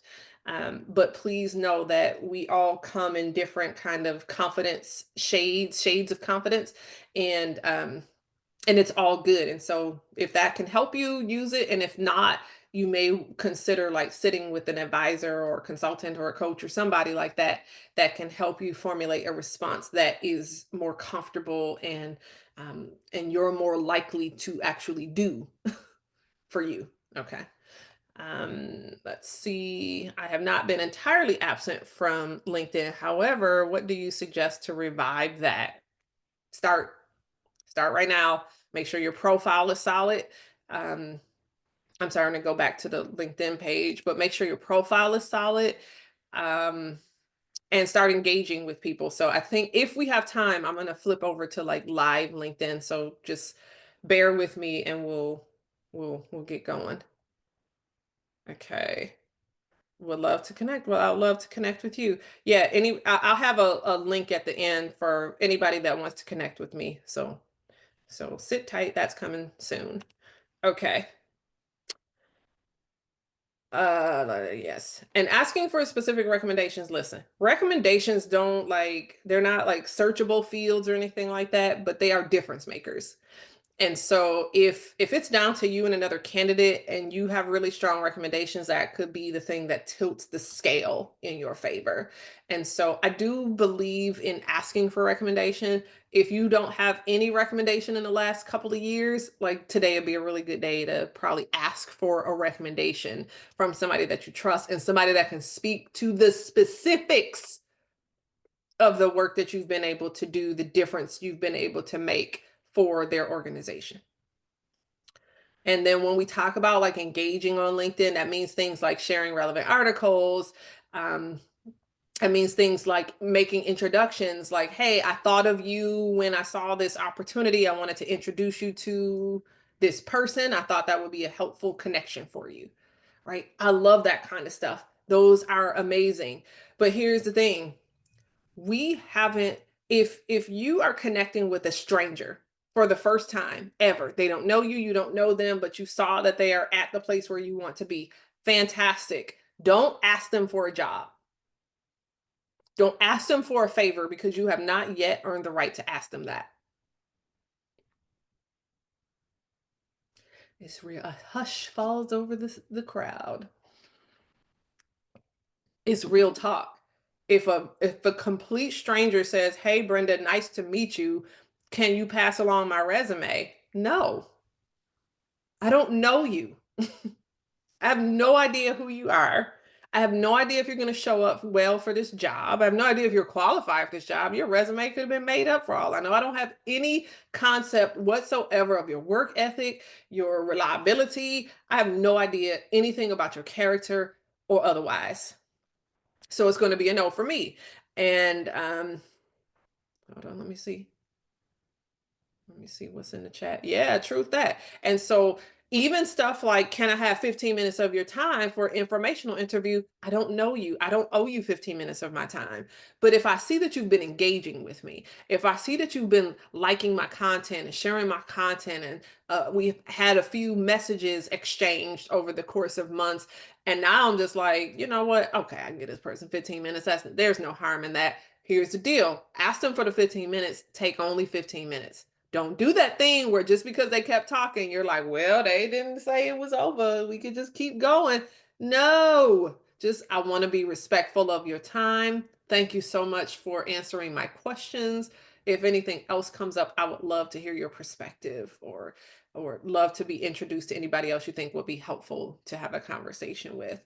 But be respectful of people's times. Let me tell y'all, this is why I don't do coffee with people. I learned that lesson the hard way many, many times, but this is why I don't do coffee. So don't be offended if people don't want to do coffee with you. Be willing to do like a Zoom coffee. But too many times I have gotten in my car, driven 15, 20 minutes to get to a place, to buy my own coffee, to sit with this person for a half an hour, which turned into an hour, which I still had to turn around another 20 minutes to drive. Like half my day is gone, and all you wanted to do was pick my brain. Absolutely not. I'm done. I don't do coffee anymore. And so, no offense to anybody that wanted to do coffee with me, but we don't do that. If you want to have a virtual chat, if you're trying to get to know Brenda as an individual human person, that's a virtual chat. If you're trying to get Brenda to look at your resume, that's a consultation. Don't get them twisted, and don't try to, we don't do that thing where we take advantage just because she's offering this. Oh, I'm gonna slide in my resume. And no, that wasn't the point of the conversation. We're not doing that. And I'm saying this not to protect my own calendar, because I'm a big girl. I know how to say no to stuff. I'm saying that to protect you and your reputation. You please don't be out there in the world asking people for things that you have not earned. Okay. Okay. Now, let me see. Okay. What AI tools help most with networking, even produce background review profile, create solid profile? I, I don't know. I truly don't know that anything that can just like be a one-stop shop for all these different pieces. I think you have to create them kind of in pieces. You can ask Chat GPT. You can say, hey, can you write me a solid LinkedIn headline, like one piece at a time? Can you write me a LinkedIn? Because even there's AI tool built into LinkedIn for premium users. And so you can give it something and let it kind of work the AI magic, and it'll yield a new AI generated thing. So you can do that. Even Canva, the tool that I use to build the backdrop here, there's an AI tool in Canva, so you can give it some instruction. So I think you have to do a lot of these things in pieces. I don't know of a tool that you can just say, hey, build me a whole LinkedIn profile, go. And it actually gets it right. And no matter what AI tool you use, um, great. But even then, you might have to go back and reiterate, okay, thank you for this. Now, can you write it with specific action verbs? Okay, thank you for this, but now can you write it with the keywords from this job description? Okay, thank you for this, but now can you make sure it's proofread? Okay, thank you for this. But so you, even with AI, you're still having to do multiple iterations. And at the end, you still have to proofread that thing. So don't be afraid of it, but don't ever assume that this is going to be like, oh, I can just upload this one thing and just be like, rewrite it. Poof, we're done. I don't know of a tool that exists like that. But great question.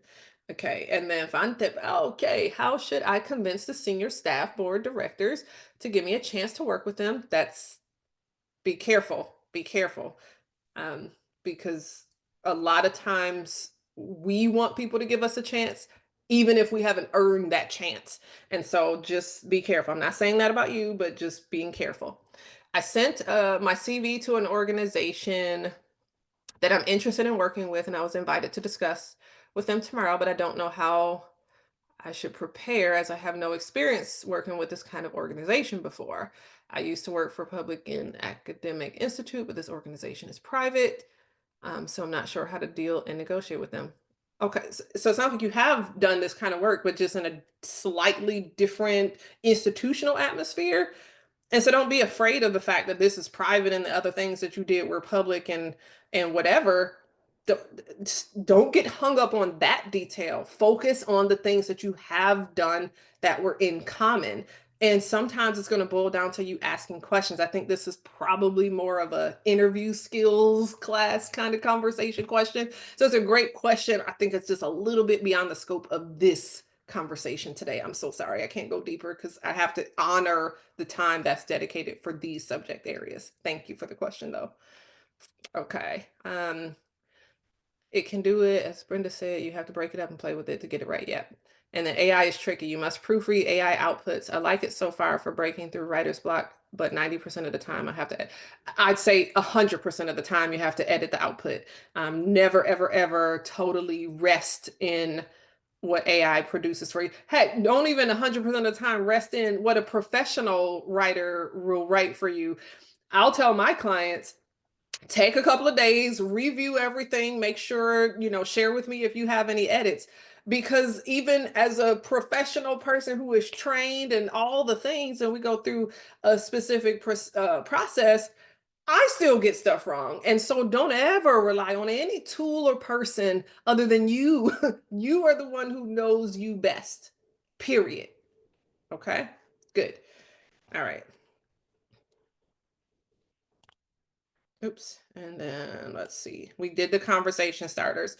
I wanted to make sure we touched on what about other than LinkedIn, right? Because I'm so sick of hearing about LinkedIn. LinkedIn isn't working for me. What else can I do? Well, let's think about it. Let's think about it. Church or whatever your religious affiliation, mosque, church, temple, whatever. Okay. Grocery store. You know how many people I met just in line because we were both complaining about the line and the lack of cashiers and why it's just only self checkout.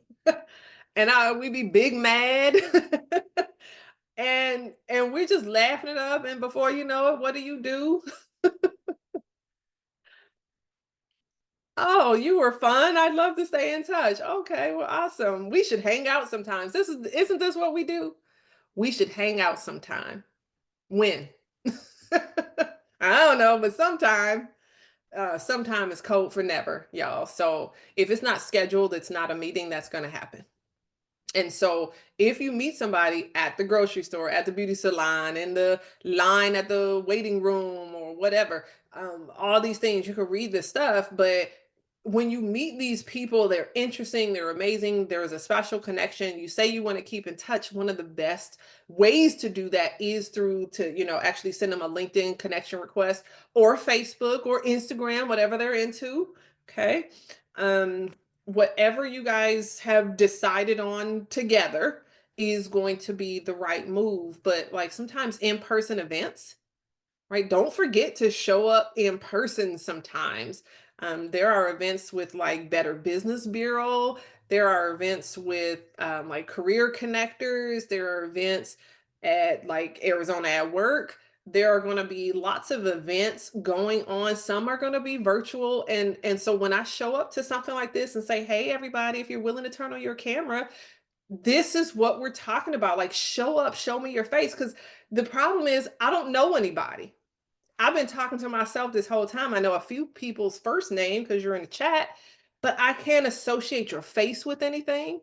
And I'm not blaming you. Don't take it that way. But this was a perfect opportunity. You came to a network and branding workshop and kept your camera off. Come on. And so I want to teach you to make sure that we're doing better moving forward. I'm not here to hold you to account for what you didn't know 2 hours ago. Judy, oh, thank you. Great recommendation. Chamber of Commerce is great. It's great for like those in-person type of networking events where there's an expectation that there's going to be a mix of a lot of entrepreneurs for sure, but also a few job seekers, a lot of professionals at different walks of life. Some folks who are just, working their jobs and trying to stay plugged into the community. So it's a lot of diverse kind of interest represented at Chamber of Commerce events. And so a lot of these things keep a check out like Facebook events and meetups and Eventbrite and there's a lot of that kind of stuff where you can even LinkedIn, like they have different events that are specific kind of advertised to you based on how your profile is set up. And so there's tons of stuff, but hear me out, especially if there's an event hosted by the company that you want to work for. Show up. Show up when they have open houses. Show up when they have a social event. Show up. That's how we show up. It's uncomfortable. It's uncomfortable. It can even feel scary. Some of you are going to plug into like community service projects and start to get to know people. I just moved into a new community in December. Um, One of the neighbors was like, hey, this is a brand new community. Why don't we start to get to know our neighbors? And she set it up. So sometimes we're waiting for these in-person events and we need to be the one to create them. So don't hesitate to get involved. When you see somebody that you admire, it is okay to Facebook DM or Instagram DM them with decency. None of this, hey, beautiful. I'm the Prince of Nigeria. I need you to send me 50,000. None of this. But just, it was lovely to hear your talk today. It would be my honor to connect or whatever. And I get it. Some people are out here like, "Ooh, she was so nice. I would like to date her." Okay, that's fine if you want to date me, but not on my LinkedIn. Not on my LinkedIn. Don't come to my LinkedIn telling me, "Hey, beautiful." Don't do that. We don't do that. Okay, LinkedIn, let's keep it kind of sacred and separated. That's not the dating app. It's not. Okay. Okay. So, carrying on. We are wrapping up here. I know that our person from Arizona at Work is here to share a few words. And so while he's here, I just want to be able to give him the floor to answer any questions. I want to also put my QR for you all to connect with me. This will send you directly to my LinkedIn. And so I believe we have Jose. Okay, so he put something in the chat. Jose, would you like to share a word? Yeah, thank you, Brenda. Yeah, hello, everyone. I'm Jose Alvarado with the One Stop Operator here at Arizona at Work Pinal County at our job center. Um, Thank you for adding that. Yeah, that's information there. I also put it on the chat. Feel free to reach out to us. We're able to help with, resume assistance, interview preparation, anything like that. We do work with 13 other partners that can assist. We use Atlas, which is a referral system. So if you were to come into the job center or even give us a call, we can put in that referral for you. If it's, with adult dislocated workers or vocational rehab or veterans, anything like that, we were able to assist. We have employment services here at the job center. We are open from Monday through Friday from 8 to 5 p.m. We also have the fax machine here. If you need any type of assistance, we're able to assist you here. Perfect. Yeah, we did a big plug for you before you got here. Sorry. No But worries. yes, everybody's in the know and they know that you guys are awesome. And if you're interested in further information, there's also some things that Jose put in the chat. So we are well equipped to engage with Arizona at Work, Pinal County. And for those of you who are interested in learning more about upcoming Career Connectors workshops, here is the URL for that as well. And so we'd love to make sure to get your feedback about today's program. And we'll still have a few minutes left. So if there are final questions, I want to make sure that we get to those. And so I'll leave this one up. And then if anybody does have any final questions, I invite you to unmute yourselves and ask your questions because I don't want anything to get lost in the chat. Okay, this is your time to be bold and brave.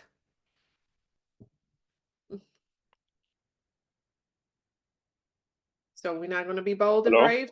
Yes, there Hello? you go. Come on. If I have a work gap, how to brand myself during this work gap if I didn't do that much, just a training or very few I'm things? sorry. I'm sorry. Let me have you start all the way over again. And I don't have a good connection with you, so it's not a good sound. Can I have you Okay, speak as clearly as possible? yes. I have a work gap for almost 2.5 years, and I think that it's affecting my branding. So how can have a good image while speaking about myself and branding my profile? Good question. Um, and you're right. Unfortunately, people will make all manner of assumptions um when we're talking about like a work gap or something like that. Hold on, I'm sorry, my screen is not showing me what I need it to be showing me, but anyway, I'll move on and I'll assume that you can see me just fine. Work gaps are something that people will discriminate against other folks for, so let's not even pretend that that's not a real issue. It is. Now, the biggest and best way that I have found to address a work gap is to hold on, let me see if I can just pull up into LinkedIn. Hang on, that's what we're gonna do. So that way I can show you instead of trying to verbally explain it. Okay. Okay. Can you see my LinkedIn screen? Yes, I do. Okay. Yeah, sorry, it's a little weird. Zoom is not showing me what I needed to show me. So, okay. So anywho, if we're in LinkedIn, I'm going to go into my profile. And so let's just say I had a gap. Let's just say that. So what I'm going to do is add in a position. I'm not a huge advocate for the career gap or the career break. So please understand that I'm saying add a position. Okay. And I would put my title as something like either professional development or professional development and caregiving if you were caregiving for a different loved one or your own self because you maybe were battling a chronic illness or whatever the reason, maybe in relocation if you were coming from a different place and it just kind of took you a minute to get settled or whatever the circumstance, you know, professional development and fill in the blank, right? So it doesn't have to be caregiving, it could be whatever it needs to be. Uh, I tend to use the word various here without connecting it with any specific company. I'll just kind of tab out. Did you mean this company? No. When did I start? 2 years ago or whenever. You said 2.5 years. So let's just say 2023. Okay. I'm currently in this. What's the description? Here's where you really the rubber meets the road is you're talking about what have you done in the last 2.5 years to stay current, to stay active, to stay ready to do this work. This is the dilemma. If I see a 2.5 year gap and that you've done nothing about it, but you've watched a lot of TV and you've eaten a lot of ice cream, I don't know that I trust that you could come in and still do this job very effectively. But if you show me effectively that I indeed showed up, I did some self-paced learning, I took some online webinars, I earned this certification and that credential, I took these courses, I went to these conferences, I did all these things, I read these particular books, I developed in these skill areas, and I did all of this in the last couple of years so that I could be ready for this moment. That is a far better thing to say than just, I have a gap, give me a chance. Right. And so this is a really good time to take on and start some professional development, start some volunteering in the area that you need to kind of build skill in. Start. Today is the day to start, and don't worry. We cannot control what happened 2.5 years ago, but we can control what happens right now and moving forward. Is that understood? Yes, it's clear. And also how to justify if I was laid off, to have it in a good way and not and in a good image as well, while branding myself. I'm sorry, that last part you said how to justify that you were what, laid off? Laid off, yes. We don't justify that. We can you can say, you know, laid off due to company closure, or laid off due to company restructuring. We can say that. I don't typically say that unless I absolutely must, because it's not necessary to really talk about why you left the last job. But if it's just like an absolute necessity to help explain some of the gap, what kind of work did you do? I am a software engineer. Software engineer. Okay. So yeah, I would make sure that you have the latest and greatest software languages and programming languages under your belt. Focus more so on that than talking about why you left a job 2.5 years ago. I don't, most people won't care about why you left 2.5 years ago. They're going to care that you have the skills that they care about today. Okay, got it. Thank you. Okay, thank you. All right. Final question, I think. Let me see. Something is really going on with Zoom. I'm sorry, y'all. Okay, so Susan, incredibly helpful. Oh, thank you. Mira, lovely presentation. Oh, thank you. Inc- Love your passion. Would you be willing to share your personal email? Let me see. Anybody that's looking to connect with me, let's do so through LinkedIn for now. I get so overwhelmed with email, y'all. Excellent, excellent.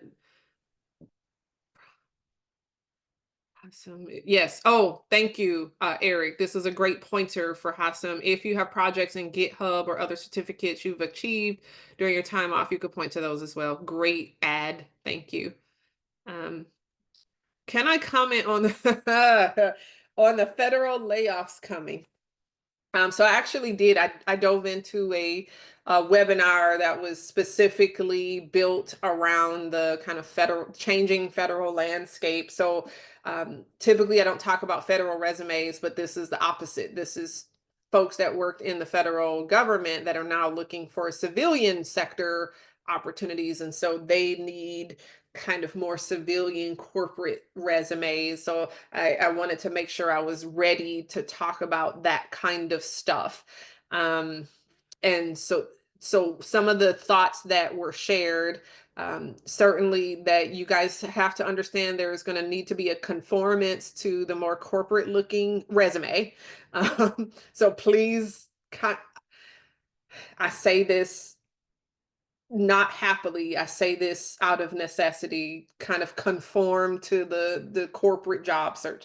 I hate saying that, but it's the thing that needs to be said, to be brief.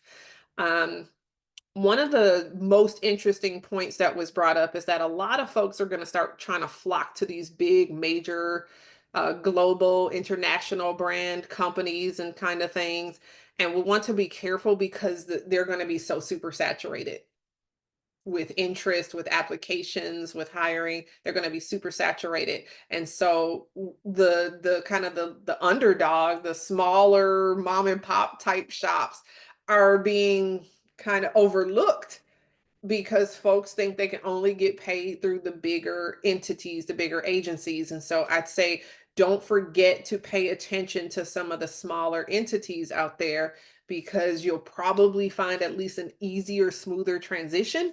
Um, and then don't forget to make sure that your resume looks more or less like a federal resume and a lot more like a civilian corporate resume. And if you have questions about that, I strongly suggest connecting with one of the upcoming resume workshops. I think this is going to be something that you haven't needed for a very long time, and you're going to need to get reacquainted with how a civilian corporate resume looks and feels and what it contains, because it is extremely different from the federal space. I hope that helps. And only because we're out of time, I'm like talking really fast.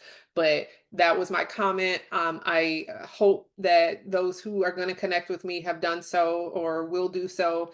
And you all have been, oh, you were a blessing to me too. Thank you, Dion. And all the best to you all. I appreciate you being here and participating. And I hope you have a great day. Take care. Bye.